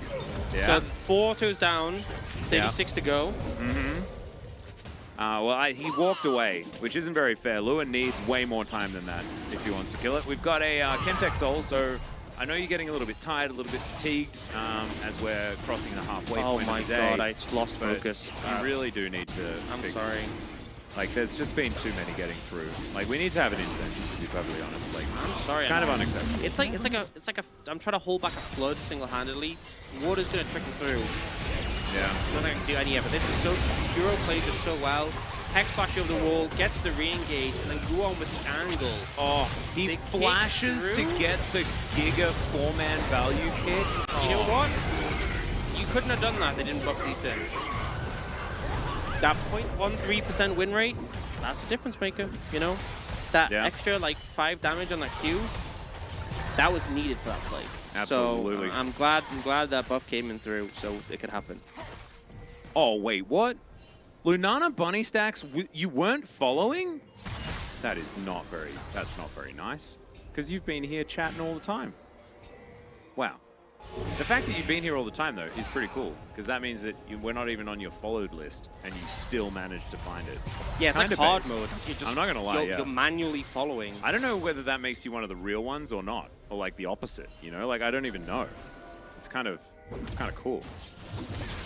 Yeah, these casters need to turn up. Am I still Turn quiet? up for what? Turn up for what? My mic's been next to my mouth this whole time. I don't know if it's a me issue. Oh, Snuggles Prime, you're a cutie. Uh, We follow them around, actually. That's every viewer that's here. I really don't know if it's me. Like, I literally... Turn off for what? Turn off for Jin. That's what you need to do. Just turn it off. Okay. I can hear fine. Hype almost missed it. I feel like I'm just down on myself. You know, we haven't heard anything from production saying I'm quiet, but I feel like I'm just second guessing myself. I think you're fine. Okay. If you point it more towards your mouth like this, because it's like, it's directional microphone, so you need to kind of talk into it, not over the top of it. Okay. Okay. Yeah. Okay. I find it really hard to speak into a microphone without fallback, because I don't know actually how I sound. I've gotten very used to it. It's not good. Look at how captive the audiences are. Wow. It's almost like Hey, have you ever he's seen... Teemo. You know what? You know what actually would have been based? If Lyra had gone Mushrooms. AP. Yeah. Have you ever seen AP Jin? Yeah, the one-shot Baron. Yeah. That would have been pretty cool. That would have been best. Actually, and honestly, like, more useful. so that's the world record speedrun of League of Legends, isn't it? Yeah, but you know what? Anyone can speedrun. I want to see people slow run. That's true dedication. Oh, isn't that a walk? Well, let's just do things as slow as possible. Yeah, no, but a slow run. Like, Brion trying to end games. Yeah, but wouldn't it still be just called a walk? You can't have a slow run. That doesn't make sense. Yeah, you can. A run is inherently fast. It's like if they do in slow motion. Yeah, it's a walk. No, not necessarily. You can run in slow motion isn't necessarily a walk. But oh, that's actually a really good point. Yeah. Because like if it's in slow motion, then time is slowed down and still theoretically they're fast, right? Because isn't speed based on time? Isn't time relevant in the speed equation? No? So. Low percent, yeah. I think Oh maybe my it's low god. percent. This is like a negative damage gym build. I actually want to see him auto attack someone. Oh, so did you see that dancing grenade? That almost did end damage. I want to see an auto attack onto this Gnar. He's 203. And? I know. That's like, isn't it impressive that he's still doing no damage? Yeah. Like, he's quite fed. You honestly, you could have gone like Dirk into Gale Force into Collector, and you probably would do at least some damage to the squishies. Yeah, that would have been fine. What is going to be like the build that would make you the most upset for like the next 3 items? Something additionally useless. So like Serpent's Fang. more tiers. Collector? Collector more. That'd be pretty dire. I mean, I think second item Collector is pretty good, but like third. Yeah, yeesh. third item would make you very upset, right? Rapid fire cannon. That would be phenomenally bad. That would make us so upset. So he needs to go rapid fire cannon more into. Oh, what's the last item for ultimate sadness? Is it just last item collector for like true tragedy? Last item Collector would really. Oh, that'd be that's pretty based. Like to the point like where if he does build last item collector, I'm not even mad because A, like then he's doing it on purpose. he's doing it on purpose, and B, he got to a point where he afforded a last item.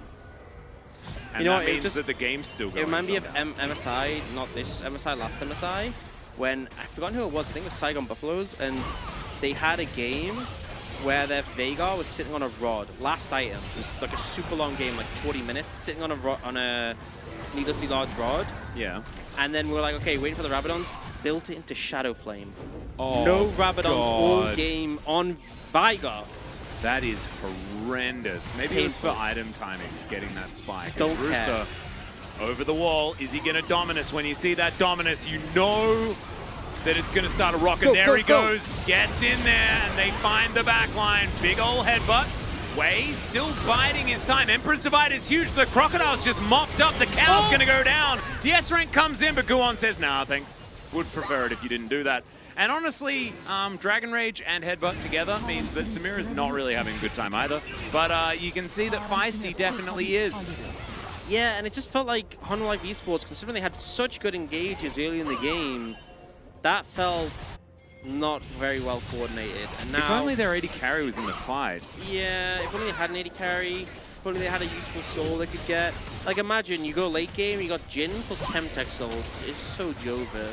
Yeah. Well, KT are all relatively low. The curtains have been steal pulled. Steal it. And Go, go, go, go, on. go, Oh, go, they go, can go. they can coordinate it, but it's not going to work out. Hype is extraordinarily low as they dive into the pit, and that is the Lee Sin mopped up. Oh man! Once again, if only the AD carry was there, not actually able to get it done. I wonder where he's been all game. KT, let's see how they set up for this one. And I think it's like such an awkward game plan because the Renekton dives in, so Lee Sin follows, but they kind of just get like mangled here.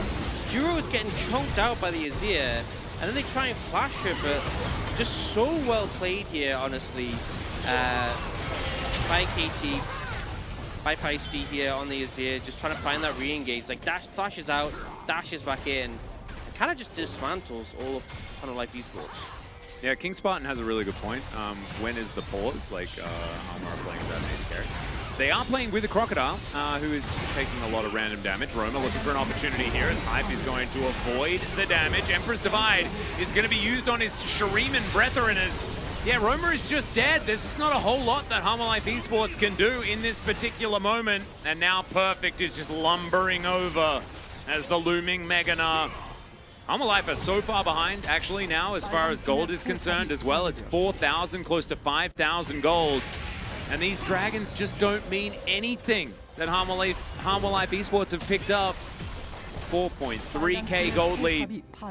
And the 9-game dream, thanks to Jin, definitely alive. This, honestly, thanks to Jin, this might go to 4 games.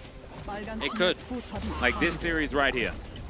I mean, look how much damage Azir is doing, by the way. And yet, Samira isn't really getting to play the game. That's expected with the compositions. But imagine 10,500 gold on your Jin. Almost 2,000 more than everyone else on your team. To do what? To do what? And I hope they show the replay of that last fight, because I really want to bring the audience's attention to exactly what Lur was able to do. And I'm hoping that comes in a moment, because I just want to really pinpoint it. It's very important. That you Did see you what see I it? saw. I saw it. Oh. And I just want to... I think it's going to have more impact if I point it out in the replay. So hopefully it'll come through in a second. Is it going to be rapid fire cannon static shiv storm razor? Oh god, it's like you don't want to do any damage. LDR like 18th item? Like what are you doing? Yeah. Well, not damage. Definitely not. We know that. Damage is not the answer. And honestly, it's not looking like there are many answers at this point for HLE Esports. Their composition does have a habit of falling off a cliff, but it is well and truly fallen off the cliff. Jin just being low-key useless. By low-key, I mean... High-key. Being absolutely, totally and utterly useless. And it always, it does kind of, there is an amount of catharsis. Oh, look at him. Wait, no. That was a deadly flourish. I'll leave it at that. HLE Esports now trying to spot out some members of KT. Oh, this is actually the value of Jin. It means that HLE Esports are just as capable of fighting with or without their AD carry. True. They can leave in the side lane and pick a farm with Shiv. There you go. 400 CS, Jin goal. It's like Sivir, right? You Absolutely. get 400 CS and you use... No. Well, now he has a rapidly firing cannon. Much like us and our insults towards Jin. Yeah. Also, why is Duro gone Thornmail first item? For who? For who? Like, What? who's gonna auto you and then get Grievous Wounds? It doesn't work like that anymore, bro. You don't apply it with your CC. And why do you need the whole Thornmail anyway? Look, Rel has Evanshard, that's a broken item. Rel also does have Bramble Vest, but at least, like, that's just the Bramble Vest. But, like, I don't know why everyone has an obsession with Thornmail now. Like, Cassante first item in it for some weird reason. There is never Sunfire a reason. is in the game. Sunfire is in the game and you're building Thornmail. Yeah. Good grief. Imagine if Duro built a Sunfire Cave. That'd be pretty based, honestly. Yeah. Evan Shroud, Sunfire, Pistol Mask. You're now the highest damage champ in the game. Exactly. As a tank. There it is. Well, we got to teleport in here. HLE looking for that final fight. There is a Chemtech Soul in the works. As Megacone going to be available, Brewster, looking for an opportunity. Roma not going to quite find it there as Wei. Magnet storms into the backline and Roma is just dead before anything's really happened. Guon's going to go down as well and Lua is just wandering towards the enemy base. Duro's going to die, and I didn't really see HLE Esports do anything of anything. Yep, I think there was a bit of an absence of the AD carry in this entire game. And that really was manifested in that fight where there was also an absence of, Yeah. Do it perfect, kill him, kill him, kill him, you got flash. E over, flash ult. There we go. Oh, flash over E-ult. There it is! Get him! And the wallop comes through. Yeah, build Ninja Tabi. Oh, but wait. Build Ninja Tabi, how's Now it helping Lua you can now? auto attack. How's your Ninja Tabi helping you now? Well, I think he survived an extra auto. True. Not that it mattered. Next is going to go down, and KT will even up the series. You know, Hype and Wei finding a way to do it. And Feisty, honestly, the easiest POG vote of my life. And ironically, I think if you'd gone Ninja Tabi and then gone Sunfire, Evan Shroud, Abyssal Mask, probably would have done more damage. You Feisty as well? Feisty, yeah, 100%. But yeah, I think actually the tank build would have done more there. I think. More damage. I think And a lot of look, things fourth about shot, this watch game his made me fourth very shot. sad. Waiting for it. Fourth shot.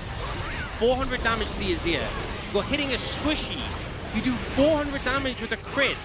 And your Jin, your attacks are like one every minute. Normal AD carries do more auto attacks. And look, this damage Fake damage. No. This champ was useless.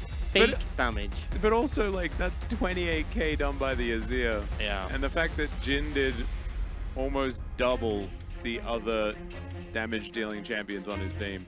HLE Esports just didn't get to do very much that game. I like how from their own Samira design. didn't get it at all. Didn't matter. Yep. Just didn't matter. They were still fine. And honestly, it was feisty. It was like pretty much a hard carry. Yeah. Yeah. Jin makes me upset, and always has made me upset. Well, I mean, I agree, but at least Jin built correctly. There's a semblance of a champion. You can do and damage. All right, so what do you need to do to make Jin do damage? Like, I think you need to be ahead of the curve. You need to build like high AD items and make sure if you get like early lethality, you then curve out into like armor pen. So maybe if you go something like Double Deathblade. Dirk into Gale Force, into Collect it into LDR, something like that would do a lot more. But like Shiv, Gale Force, Rapid Fire, Yeah. you're doing like 10 damage. If that.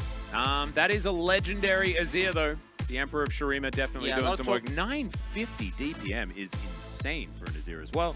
40% of his team's damage. He was pretty impressive that game. Close to 200% damage per gold. What? He completely 1v9'd. Honestly, he was doing so much damage in all the fights, zoning really well, playing it super well, very well deserved 1v9 performance. And yeah, people are saying you can go like lethality builds on Jin as well. That's fine, but again, like not what he did. No, but did he steal object? Oh, no, it's not objective denunciator. It is steal object. Did he steal object? And the answer is, yeah, Shady Ghost, you're onto it. But Feisty did steal our hearts. He did. He absolutely did. That's and now, important. do you know what he also did? He guaranteed that we have the chance for a 9-game day. He's keeping it going. He absolutely is. The dream is well and truly alive, but our broadcast isn't. We're going to have to go to a short break. When we get back, we're going to see whether HLE Esports will pick Jin again or never again. Hopefully never again.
Welcome back, Orchidowdy, everyone, to LCK Challenger. I'm Atlas, I'm joined by Orcs, and we're here for game number 3 between KT and HLE Esports. HLE Esports decided to draft no champions that did damage or things that were good, and lost. And KT, they had Feisty, who just called some Sand Soldiers, and they demolished them. And look, I'm going to be real. There's a lot of times where people are like, look, the game is lost in draft, nothing we can do, unplayable. And I don't think that's always true. I think there's a lot of situations where you can overcome a draft differential. I think there's a lot of times where execution is a bigger factor. This was not one of those times. That Jin did nothing. I also think the build sucked. But yeah, just 0 damage. 0 damage at all. Even though the damage numbers looked high, it didn't actually do any damage in fights. And you could see that. It would auto, it'd do like 200 to Gnar, and Gnar's like, okay, and what? Yeah, and then the Gnar would kill the whole team at that point, generally. Whilst also having Feisty doing a bajillion damage. 950 DPM on the Azir. Very, very impressive stuff from Feisty, a well-deserved That's POG. champion doing damage. It does make me a little bit sad when games are kind of made very difficult for a team that does have a lot of potential. Because the issue that I see with Humble Life Esports' entire draft situation was that they misidentify what the team has been good at and things like that. Like, Lua has been a great AD carry, and they decide instead to put him on not a champion, which was sad. You know, that's what makes me quite sad. But also, who's responsible for the Jhin? Because remember there was that game in the LCK where Guma just wanted to pick Jhin, and they let him? That's true. Someone needs to say, like, sorry, no. That is not allowed. No Jhin. Yeah. No Jhin. Not allowed. Yep. And you know what? You probably get hyped for game one, and your AD carry says, like, oh, we could go Jhin here, and you're living off the jubilation of that game one. True. You're like, yeah, whatever. And then he locks it in, and you're like, bro, what did you do? And he's like, oh, I said I was going to go Jhin, and you're like, really? Oh, well, at least build something good. And he goes, I'm going to, give me a sec. Goes on a Google, goes MOBA Fire guides. Oh, no. Season 13, Challenger Jhin guide. You click on it, this guy's in like Silver 3. He's like, this is my Challenger Jhin guide. It is big damage, and I am win all games. Yeah.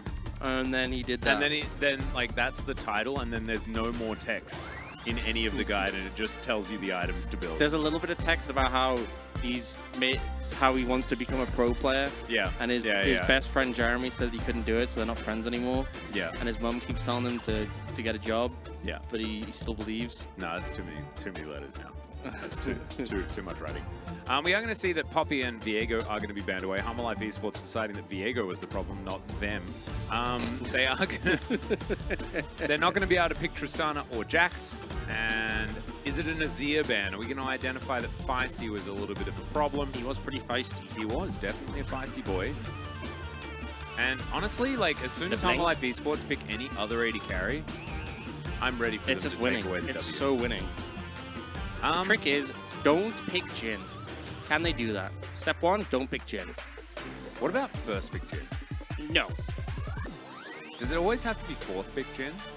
If you're picking Jhin before they... Like, okay, this is the only situation that I think Jhin is okay, is if in the first rotation both teams ban 380 carries each. Then, both teams pick 680 carries, but being played in other roles. Then in the second rotation, 4 more 80 carries are banned. Then, in the next rotation, another 80 carry is picked by the other team. And then, your 80 carry says, oh, by the way, I forgot, I actually only have Jhin unlocked on this account. And then you're like, okay, I guess now we can Jhin. Ooh, we are going Shurima and Freljord. I like it. Shurima into Freljord. There we go. Cassante can be anywhere. Where's the Yone? Where is it, Roma?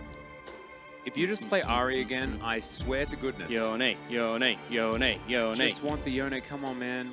Come on, Roma. You can do it. You can do it. Let's draft good champions. No! Syndra? Really? Into the Syndra player guy. That's not Yone. Yeah, Feisty was basically a Syndra one trick. This is just a really strange angle for Syndra to come in. Interesting. Huh. Well, there we go. Not a lot of synergy with the Permafrost. You know, Syndra AD carry, unironically better. Oh, there we go. Than Jhin. Ooh. So I would challenge that only by saying Soraka AD carry probably better than Jhin. Yeah, valid. You know? Valid. Yeah. So we got some more bans to come through. If KT banned Jhin here, I would laugh. I'll giggle a little bit. Imagine if Hype just locks in Jhin and doesn't explain himself. You know what? Game. I have no idea. I have no idea why. It's very weird to me. Gen.G asks, hey casters, why does Challengers draft bot lion last? I don't know.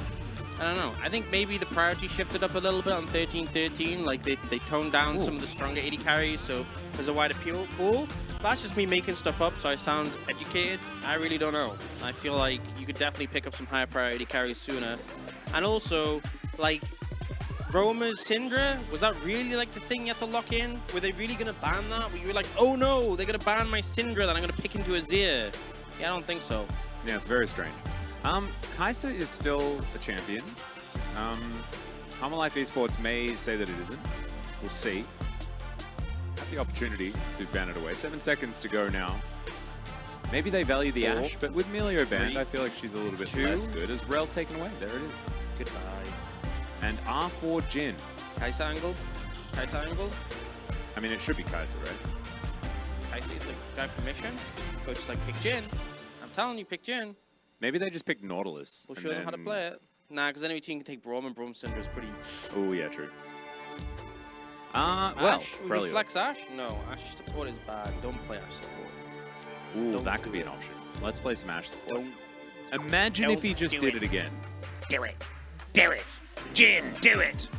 No! They actually banned a lot of the supports that are good into Braum. So, Cog Braum.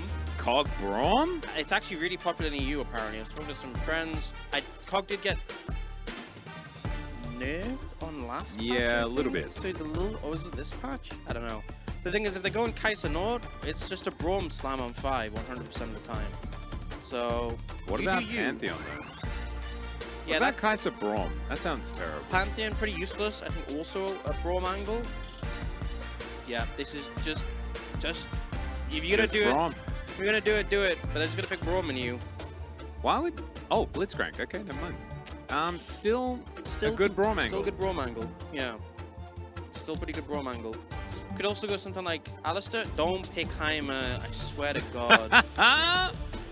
Oh no! You know what? It's game 3. Series is ending anyway. Do what you want.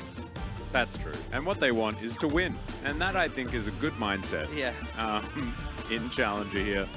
They are going to pick up the Braum. And we have Freljordi in. We've got the Shreem. Where's Lee Sin from?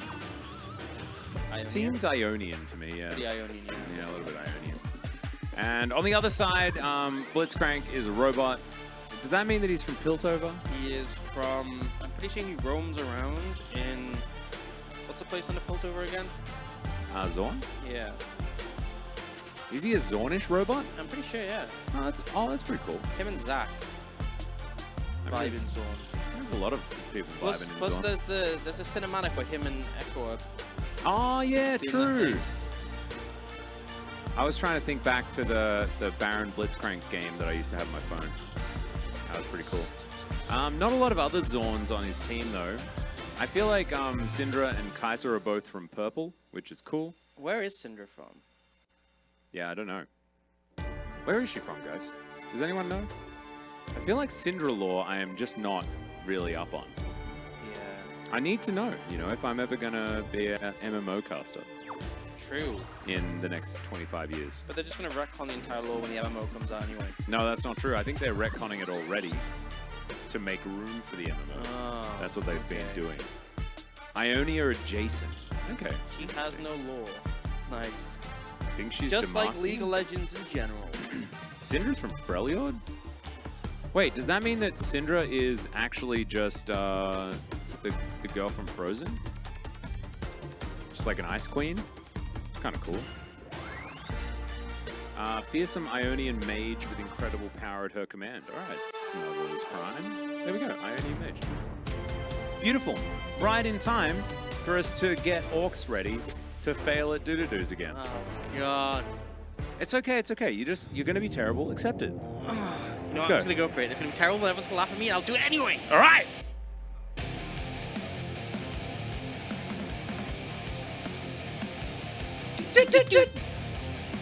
I like how, Orcs is now just starting his Doo-Doo-Doos, as early as possible, so that at least if he's in time, he'll hit, You're like a machine gun.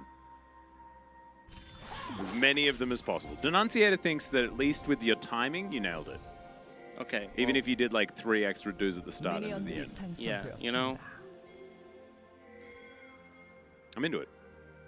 Remember, guys, if you're watching and you're struggling to chat, just give us a bit of a follow here. The channel could do with a few follows. Way didn't do this tech, but this is the tech I do on Braum, because it's pretty broken.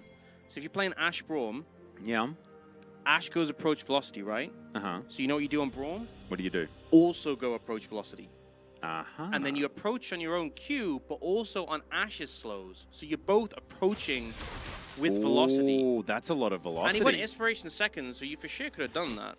But yeah, I think it's actually pretty broken. It's like, imagine if Blitzcrank steps up, you land a Q, and you both just run at him like... Ooh. Is Feisty okay? Okay, there we go. Oh, it's just the Syndra thing where you get hit and then you get... the splinters are being removed. But I think it's pretty obnoxious. I love how Roma just missed the Q and still chunked Feisty completely. Yeah. Pretty obnoxious. I guess that's how it goes. Do be that way sometimes. Yeah, hit the E, level 2. Not bad. Gonna have Force of Will relatively soon. Ionian. I feel like Ionia has more like wholesome champions. I feel like Syndra is kind of like evil, I guess. Like more of like a, I don't know, the Wicked Witch. Yeah, they didn't pick Blitz in the Braum. It was R5 Braum kind of pick. Yeah, R5 Braum kind of pick. If but they did run into it pretty face up. Yeah, I mean, I knew the Braum was good. Wholesome champs like Akali, Zed, Lee Sin, Yasuo, and Yone. Exactly. You know when the arrow fired from Ashe? It looked like, oh, okay, stuff's happening. All right, go on. The piggy bank making his way down towards the bottom side. There's the Arctic Assault Flash. They get the knockup. There's the Permafrost, and it's such a dead hype. Wow, this 80 carry is doing so much more damage this time. What changed? I wonder. I do wonder indeed. Also, I mean, I'm going to reveal, you're playing Ashe. You could have easily ensured you're in a situation where you ain't getting ganked there. Like, you have your E, which you leveled. And, I mean, it's a good route coming in here for Sejuani, but even so, this shouldn't be happening. Also, you should be expecting the flash there. If you're not going to flash the Q, don't waste your flash at all. You're just dead. Yeah, and he was. So, as it turns out, Orcs is a genius.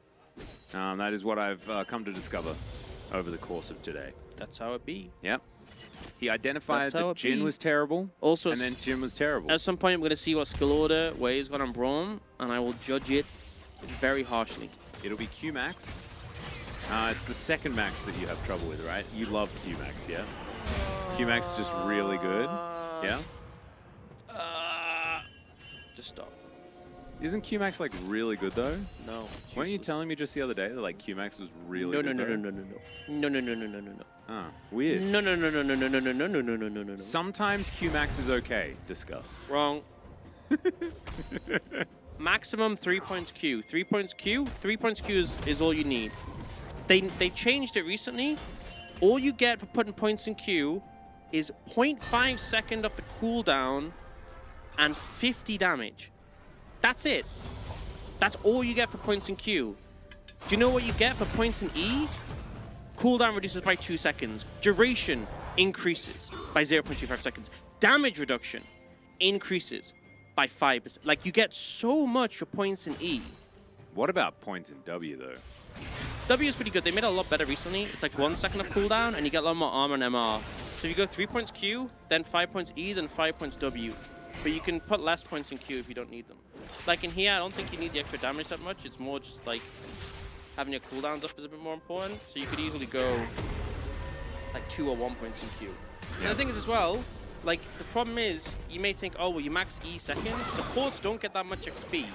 Yeah. So your E won't be maxed to level 13. And it's so broken, the points in it.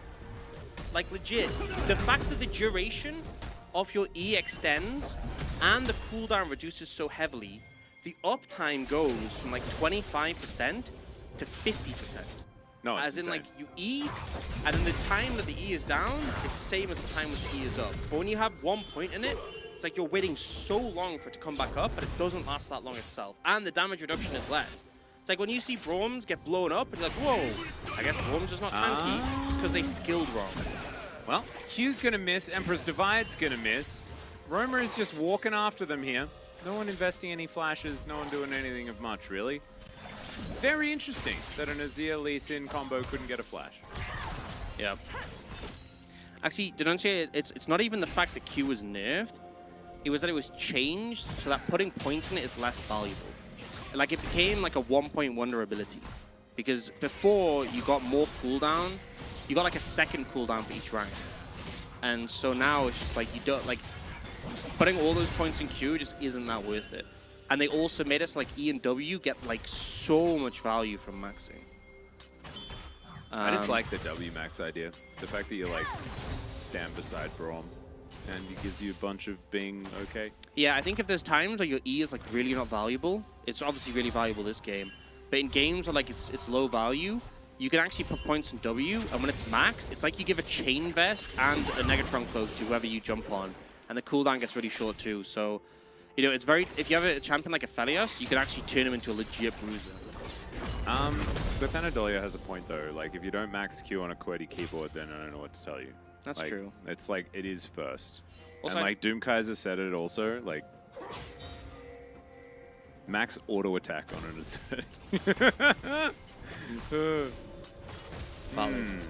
Oh, is that why? You know some of the grade 80 carries, you know, French and stuff, and it's like because like they maxed auto attack. Yeah, because that's what they had to do on their keyboard. Valden based. Oh, it all makes sense. When can you see Tarek? I think if Callista comes in a meta, I think she definitely got benefit from the buffs, but not support Tarek. Support Tarek's not happening. Top lane Tarek though. Top lane Tarek, when Dundun decides to play it, stops being a coward. Yep, just wait for the Nongshim games, see whether he's going to pick it. Yeah, or maybe what you should do is go to Korea, get a Korean account, rank up in solo queue, get matched against Dundun, and crush him with Tarek. Yep. And then he will guaranteed spam it and play in a pro game. That being said, that happened to Canna. He was actually smacked around as Jax by top lane Tarek, and then didn't play it in the LCK. So yeah, but Canna is sometimes it doesn't Canna's work. not Dundun. That's true. It has to be Dundun, right? Dundun, do you think he has like the donkey mentality? Like he's just like, oh, Tarek's the best right now. Yeah, but also he plays zany things as well, you know? Yeah, that is true. Like he played AD LeBlanc top, right? Yep. He will cook. Good old trick across LeBlanc. Back when LeBlanc was a fun thing to pick inside lanes.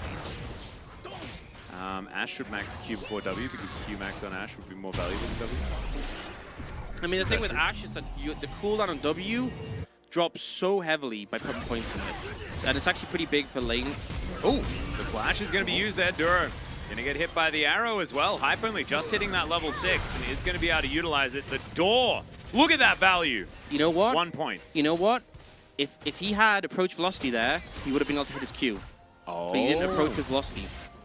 Unfortunate, because he has 3 points in his Q. No approach velocity. Ow. Yeah. Feels bad. But yeah, the thing is, Ashe does get like the CD value is good for like wave clear and contesting. I do think Q max is pretty based, but I can understand the W max more. But like points in Q, it's like, you know, the main thing of Braum is you're applying your passive. Yeah. That's the main thing. And back when Q used to reduce the cooldown by a lot, yeah, hell yeah. But how it much doesn't anymore. cooldown do you get by maxing W?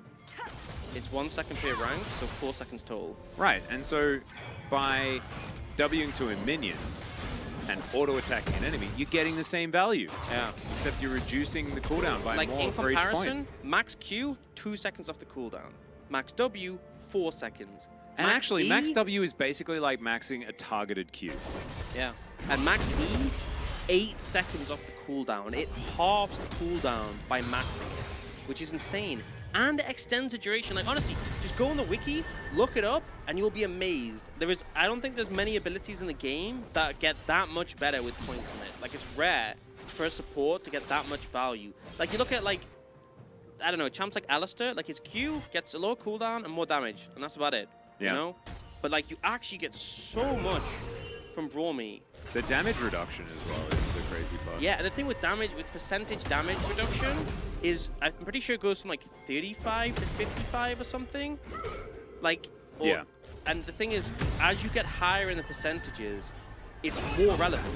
And also, as you get later in the game as well, it's more relevant because it's all multiplicative with all of your other stats and all those things. It's one of those things. Damage reduction is very, very, very powerful. Well, that's the thing with Braum W. is that even if you W an ally, you get the resistance as well. And Braum gets a ton. That's also why I think people should go conditioning on Braum. Lahens actually goes conditioning overgrowth on every melee support recently, which is pretty cool. Ooh, Glacial Prison. There's the flash from Roma. Gameplay. And that is a dead Humbug. No, nothing he can Dodge, do. dip, Bar dive, Humbug. duck, dodge. Yeah, I like tipping the Fedora there. After realizing that it was just never really going to be a thing. But yeah, conditioning on Braum, because then you get more resistances to like apply and give you W. And realistically, like a lane like this, you don't need. Oh, perfect. In trouble. Has to flash. Rooster just flashed, so he's not going to be able to do it. Not even going to go for the Q. Still going to be able to push this wave in. And yeah, this Renekton not exactly getting it done at this point in time. He's not that far behind. As oh dear. Okay. Oh yeah, he's a model. Never mind. Yeah, he's too tanky. Yep.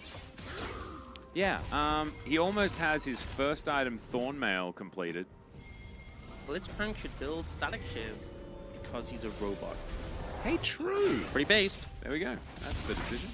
Hook gonna land. That is an Azir that should die as well. Bye-bye. That is the Syndra picking that one up. Man, there is a lot of gameplay in this game.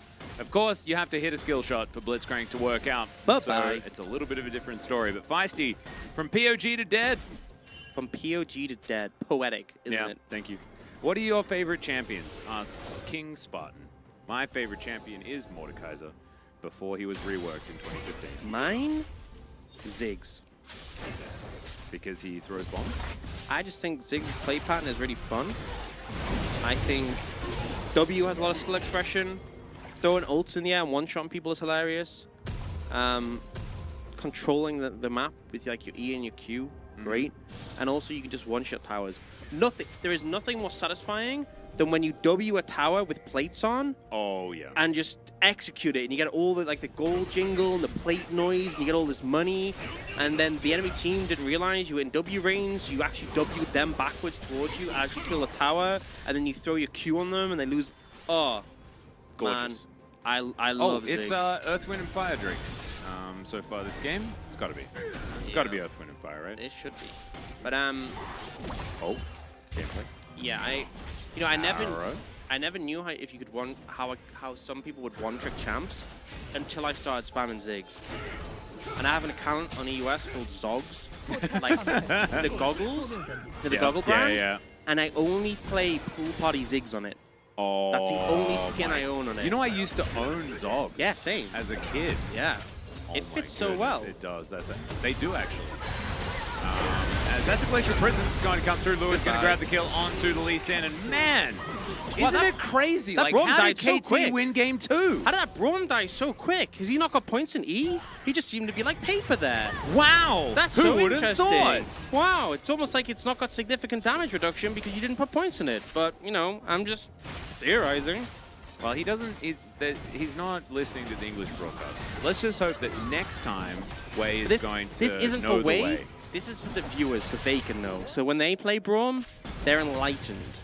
Do you know what? When I play Braum, I'm just never going to even level him. I'm not going to put a point. But look, like his E's up, and he's just getting absolutely shredded.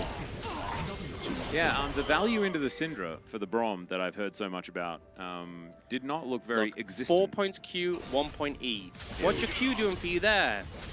Oh, it does like 150 extra damage? And what? And what? And you die instantly. True. That's what. There it is. Void Seeker is going to find Feisty. Well named. There we go.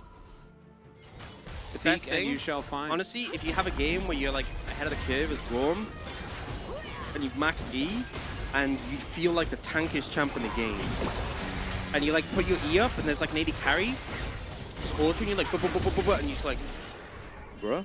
Yeah. And what? Yeah. And what? I feel like Superman. Standing there, like they're shooting you with the machine guns. Bullets bouncing off you. Bullets bouncing off you. Bro, do you know who I am? Okay, Wei saw the Jin from last game and said, bet I can deal more mental damage to orcs. True! Oh my god, that is perfect. And yes, nothing will deal more mental damage to orcs than someone maxing the wrong skill on Braum. And no one is safe. I remember we had about an hour-and-a-half long conversation after the LCK final because Carrier picked Braum and Max the wrong skill. That was super egregious because he was in a double 80 carry. The enemy team had like Tristana mid, and I can't remember what 80 carry it was. I think it was like Tristana Jinx. And you should have like seen that, him in team fights. Like he popped his E up as a dead. I'm like, okay, nice. Like, you're just getting one shot. We didn't need it again, to be honest. Like that one, we've been through. Yeah. You know. Yeah. And for But it's T1 like, fans, why don't they I think learn lessons? there's enough like Oh yeah, we don't sadness. We don't need to dunk on T1 fans anymore. Yeah. They have it hard right now. Exactly. You know what? T1 fans often act like they're a protected class and they're like getting mistreated. It's actually true right now. Yeah, it's actually true right now. So like right now we need to be careful that they don't, you know, get upset. Well, I mean, don't get more upset, and you know, get too sad because you know a T1 fan is a person too, and they deserve everyone's respect. There's a lot of great T1 fans. No, that is true. And this is actually a discussion that we had in the box stage just recently, just because we had to talk about the fact that Gen.G left, and it's really sad. Yeah. And that's what I feel bad is like, because people always make these sweeping conclusions where they're like, oh god, I hate all the T1 fans. It's like, well, no, you hate certain T1 fans who are very vocal. You hate the left of the bell curve of T1 fans. Yeah, and there's fans like that for every team. Except Bro, probably. Yeah, no, it's not Bro. In fact, as soon as you're a Bro fan, you're just a Giga Jet. That is how it goes. I think Nongshim fans also fitting into that category just a little bit. But it's also, you know, with volume of fans comes more at the extremes. That's the problem. Do you think when Poby comes back to Challenger, he's going to play better? Better than what? Than he played in the LCK or than Nice? That is a great cleanse from Hype. It's going to be enough, though, as Perfect gets towards the backline and explodes. Goodbye, Mr. Crocodile. That is a kick onto Guan, who does not care. The Lee Sin, not even going to finish off the piggy bank. And the Sun Disc right now doing the most damage. Emperor's to add onto 3, courtesy of the Blitzcrank. But the 80 carry's still alive. The Scatter of the Week onto both of them. He bent the bullets and 2 of them at once. Oh my goodness, amazing stuff. HLE Esports, they will win the fight, but Duro almost lost it for them. Oh yeah, some decimation. If we look at the damage dealt, 392 from the Braum. So Q points all of really the damage, doing a lot of value. All of the damage from the Sun Disc as well. Yeah, that did so much. But again, you know, I'm kind of beating a dead horse, but I just want you to watch how much damage Wade just like, he's just getting shredded. The thing is, he could have E'd twice this fight if he had the lower cooldown. And then here, he like E's, he just still, like he's just dead. E'd? Oh, but I die anyways. You know, he does nothing. HLE Esports played it really well, but yeah, okay, I think I've ragged on Braum enough. It's okay, because like, you know, this is the educational content that people want, you know? Make it clear. Yeah, Braum? that's how it goes. No. Not like this. Yeah, and Braum, yes, but do the right abilities. Yep. And then that's fine. As HLE did very well in that last fight, only a couple of deaths that they've suffered. Rooster and Duro being relatively expendable. Buckets of Glove says he or she doesn't Oh, think you I've haven't ragged on Braum Braum enough. Okay, well, back to it then. Back to it. 392 damage in the last fight. QMax really doing... That was probably all from the ult as well. And really, I don't know. There were a lot of issues there for KT, and a lot of it was to do, like, we're seeing a very similar problem, and it's largely because of this, the Lee Sin situation. The amount of value for the Lee Sin, like, Humbuck really having a rough time, and Humbuck has been very up and down so far. I mean, throughout his whole career, it's a short career thus far, right? Like, he's definitely got a lot more room to grow, but this has not been the level of consistency this year that we've wanted to see out of some of our junglers. Yeah. And that last fight was pretty terrible. I just think it's so hard as well for Lee Sin. I feel like if you don't have the momentum in a game, you're going to struggle. And there's not that good setup. The only real setup you have is like the Renekton in the top lane, into Kisane Sejuani, who are just like too tanky for you to do much into. Like Azir's not got great setup. Bot lane, like they do want to have 6, but also they just don't really have momentum there. And I think Lee, regardless of the buffs, you need to have momentum on this champion, and they just really don't. So, like, Lee's useless now. Renekton just got one shot in that fight. Azir is actually a champion. I've got Ashe might be. I'm gonna let you finish, but Lunana Bunny says something that I really need an answer to. I'm from England, and I can't pronounce Worcestershire Shire LaBeouf sauce properly. Can you please help?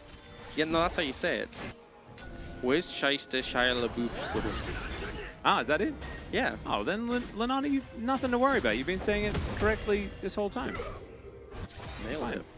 Doesn't W max on Kai'Sa do nothing outside of your W having a bigger number on it?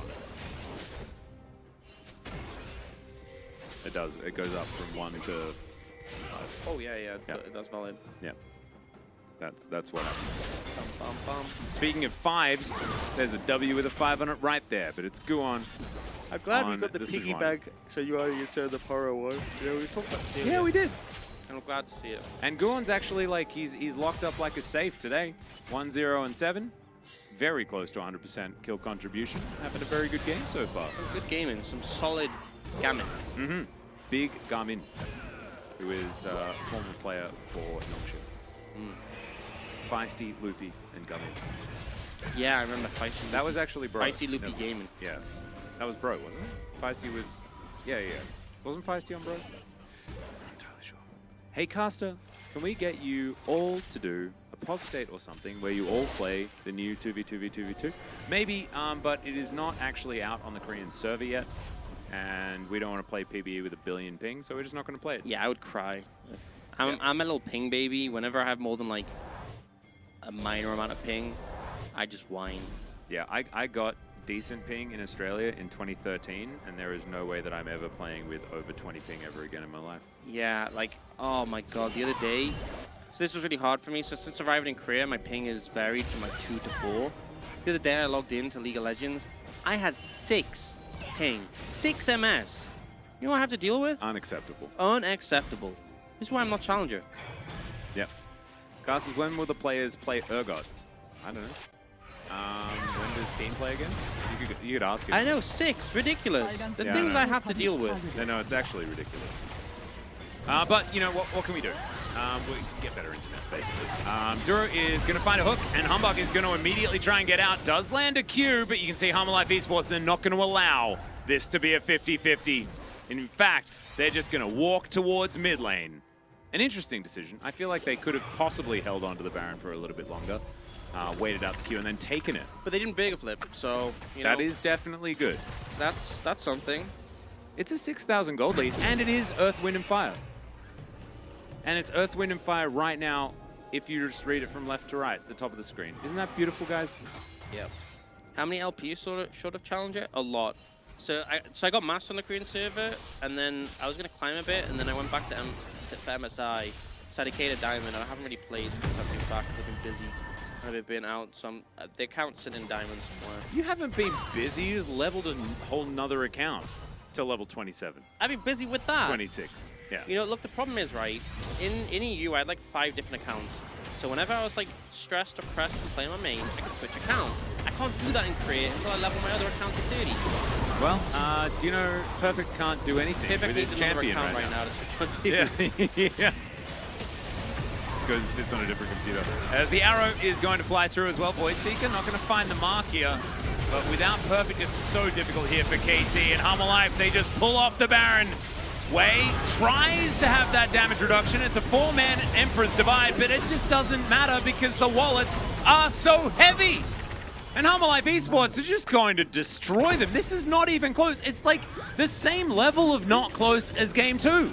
Zero, Where's by the way. Jin? There's a hidden Jin on KT somewhere. Yep. Everyone's Jin. It's Jin all the way down. They just can't match up. Honestly, they're getting picked apart. Front line Whoa. gets deleted. Valdez is like, this is crazy, but he just might be correct. Like, they didn't play Jin and they won? Like, is there a correlation there, Orcs? Please explain it to us whilst breaking down this replay. Yeah, Jin kind of glowed. But here, so they're already one person down. Braum just gets... Look at how quickly his health is dropping. You got your shield up, bro. And then his shield is going to be up again. There's low cooldown. The ult is pretty good from Azir. He instantly dies. Braum's gonzo. Everyone's gonzo. It's all Ogre now. Yeah, it is Brover. And this is not Brover in the bro way, it's Braum over. Brover, it's Jova, it's Hove, it's Crover. Yeah, Krover. Different variations. Yeah, Crover they're- is obviously they're- reference to T1 Chronicler in chat. Yep. Hove, Fahuni. Jova to current US President Joe Biden. Yeah. And Rover. And over Okay, to the mayor of Seoul, Mr. O. Oh, yeah. So there it is. Since this game is basically all of those versions of Burr, what did we have for dinner or lunch, and did it taste good? We had Subway for lunch, and we're having pizza for dinner, and both of them amazing. Yeah, pretty good. I think we're doing well. I also had a kale, kiwi fruit, and celery smoothie after gym this morning, and it wasn't very good. It was just a little sour and trees. I got a mango and banana smoothie. It was pretty nice. Yeah, and that seems like the way. I'm gonna stick with berries and bananas for my smoothies from now. Oh, big kick! There is a big kick. Emperor's Divide, bouncy castle, and then stopwatch. There is also just going to be a lot of damage for them to deal with. The Braum just don't even start, okay? It's a triple kill for the Kaiser. She's going to clean this one up. Their wallets are so heavy, even Braum's massive biceps could not hold it up for long enough. You need to play this perfect if you want to try and 1v4. Well, he is perfect, but he's also really dead. And the Nexus is going to follow suit. A very cool, calm, and collected victory here in game number 3. The limit testing of the Jin is something I hope I never see again in the history of esports. Maybe they let it happen. They're like, look, we're going to prove to you. We know we're going to win this series, but we're going to prove to you that Jin is a bad champ. So you can play it, and we're going to lose. And then they lost, and it's like, okay, never again. Never happening again. 100%. Let's vote. Who is it going to be for the POG? I kind of spoiled it by saying it out loud a second ago, but Lear, I think. It's Lear. He was pretty good in the Kaiser. He was doing the things, he was doing the damages. I think Roma would have been a decent suggestion as well, but... I think I'm going to do a Roma vote. Okay. Because I think that he made Syndra work, and I don't like Syndra very much normally, so... Yeah. Whoa, how did Braum do so little damage, at least in the game, when he maxed Q? Like, isn't Q supposed to do damage? Whoa, that's super weird. Maybe he maxed W and it was just a client bug. Whoa, he definitely didn't max E. We know that. E was... How did... What? Ash did nothing. Like, no damage. KT really weren't playing much of the game, were they? It was struggle streak. Like, Sejuani did way more damage than Ash. I mean, I just think it's so hard to play like Ash into this comp because everyone just checks your range unless you have like big beefy Braum standing in front of you blocking for you. But also like the Kaiser just was doing so much damage with AP, just going pew pew pew with W. And yeah, Ash didn't have items. Someone say Tuna? Tuna in my smoothie this morning? What? Yeah, this is the difference when you don't have Jin. This has been your lesson, right? This is the key takeaways from the series. Don't play Jin. Do not do it. If pro players can't make it work, then it's just clearly just don't. It's not a champ, not good. Braum, max the right abilities. This champion is great in the right spots. If you max the right abilities, you don't need Q damage. It's useless. Just max E. Be immortal. Be the Braum you want to be. What does Braum say? Be the Braum you were born to Braum be. doesn't say, wow, look at my damage. He's like, stand behind Braum. He does say that. Exactly. He says that quite a lot. Let him be the guy who people can stand behind. Yeah. Yeah. Well, maybe because there are a lot of protests that are done around LoL Park. Maybe one day we could bring some placards in and hold up some signs and protest against QMax Braum. Oh yeah. It is Duro. What? Huh. That's some good Blitzcrank. You know, he had a good Blitzcrank game. Yeah, I could see it. And honestly, like, and he we're throwing votes around everywhere, but max Q. Hey, there we go. Maxed Q correctly. Yeah. There's the value. Duro check, hard. Yeah, I mean, yeah, I don't know. He did get some hooks and some stuff, but I didn't notice him that much, you know? I feel like there have been some Blitzcrank games where the game is about the Blitzcrank. This felt like it was about after the Blitzcrank did the one hook in the team fight, you know? That's what it kind of felt like. There's some good 80 moments, but, you know, wasn't our vote. Yeah, was definitely not. So, what do you guys think about German cuisine? I mean, kebab. Kebab? That's I'm not joking. No, I'm joking. I'm joking just because whenever you go to Berlin, everyone always raves about yeah, kebabs. everyone's like the kebabs are great. Yeah.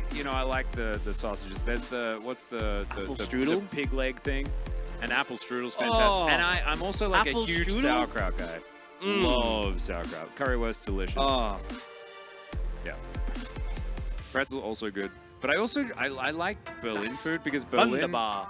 Berlin is so similar to Melbourne in a lot of ways. Like they have like great little cafes. It's a bit pretentious, and I love it. Game just said German bread is the best in the world. I think my fiance would have an aneurysm. I think, yeah, I think, yeah. German bread. I mean, there might be a good bakery there. I'm not saying it's bad, but you know, any French people seeing this would be like, yeah. And it's like, I also think that's, unless you've been to every bakery there and you're talking about on average it's the best, like how does it even work? If you've got a favorite bakery, then you could say that this bakery has the best in the world. But you don't say that like then you attribute that to the entire country. I just don't think that's allowed. I think it's hard to make a comparison, you know, unless you've lived in both countries for a while. You make a mean sauerkraut? What does it say to you? Valdez. It's German bread but French pastries. I guess. So wait, it's French bread but in Germany? Well, I guess because technically, I mean, is baguette bread? I would have thought, but then also, do they count it as bread?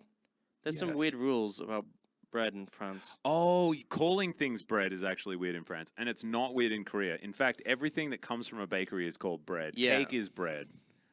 Everything's bread. It's just all bread. You only get bread. Like croissant is bread. King Spawn, in answer to your question, when my fiance plays Champions, she asks me what I max, and I tell her. So, you know, we're a good couple like that. Mm-hmm. She's like, what do I max? What do I build? What runes do I go? Can you come do my runes? And we'll be in an A round, and I'll run through the other room, and I'll do her runes, and I'll run back. Oh, that's really cute. And then she'll be like, what do I build? I'm like, oh, you can build this or this. And she's like, I'm going to build this because it's fun. I'm like, okay, yeah. You know? I'm like, you can build Rabadons, you can build Zonyas. They're both good here. And she's like, I'm building Rabadons. Oh, if she built Heartsteel all the time, that'd be based. It would. That's what I like to do. Wow. Did your sauerkraut actually say that you were bad at League and that you shouldn't play it, Valdez? Because that is a mean sauerkraut. But it's also like, it's not that mean. So maybe that's okay. Maybe it's still good. I tell my fiance get out of my house, which is kind of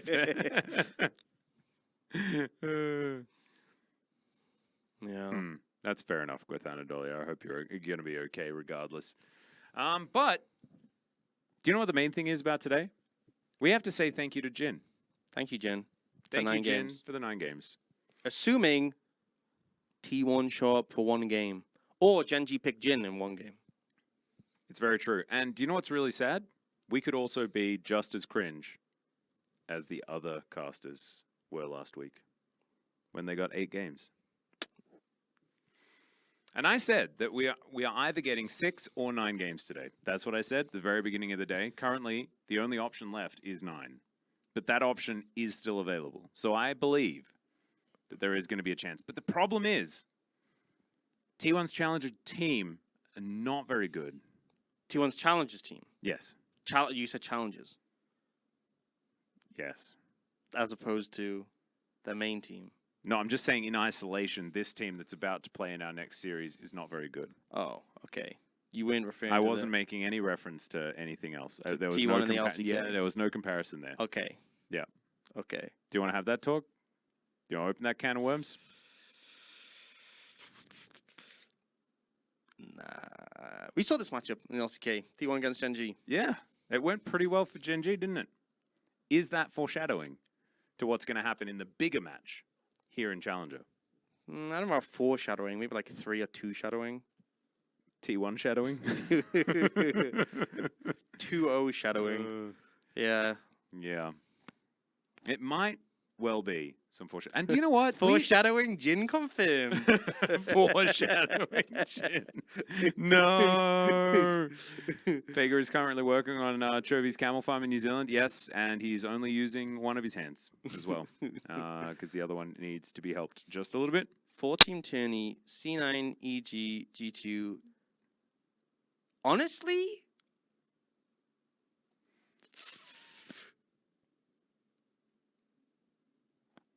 oh, I just want to say it. Because they're so good, man. I don't think it's that hard of a take.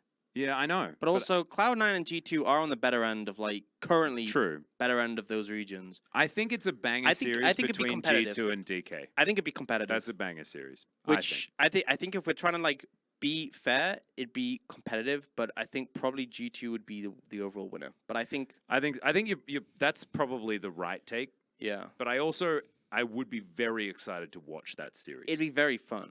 But mainly because like us here in Challenger especially, but in the LCK in general, Yeah. DK Challenger are just so fun to watch. And when they're playing well, like it's not a hot take to say that they could beat any team. Because then when they're on form are so good. See, this is a problem, Shady Ghost One. I don't actually watch that much LCS. Yeah, and yeah. Because I tune in every now and then I'm like, bruh. You know, I like to see the broadcast stuff. Like I see Raz and Emily doing all this fun stuff. I'm like, hell yeah. The Shiv PSA, that was really funny. Yeah, and then the game start, and also they've got a lot of new casters who came from Challengers who are great. You know, like Cubby's been on there. I've heard of that guy. You know, he used to live in our TV. Yes. They let him out, and now he's in North American League of Legends. Yep. Yeah, that's what happens. Don't leave the TV. Rafa's fantastic. A lot of great people.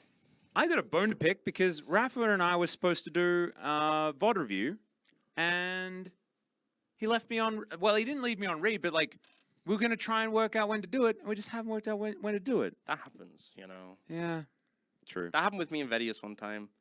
Like, because I did MSI and he gave me some feedback. No, not MSI, it was E-Masters. Yep. He gave me some feedback, and it's like, hey, did you say you what, mate? He said, oh no, actually, he on the previous one he'd give me some feedback, and this one he was like, hey, you know, if you send me over a VOD, I'll take a look at it and give you some feedback. I'm like, oh, thanks, bro. And then he never did. And I felt too long had passed. It would have been awkward if I brought it up. So I was like, you know what? It's fine. And that happens sometimes. Well, I think it'd be rude for us to message both Rafa and Vedius now on the broadcast. So we're going to stop comment. We're going to go to a short break. When we get back, the final series of the evening. We'll see you there.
파괴되었습니다.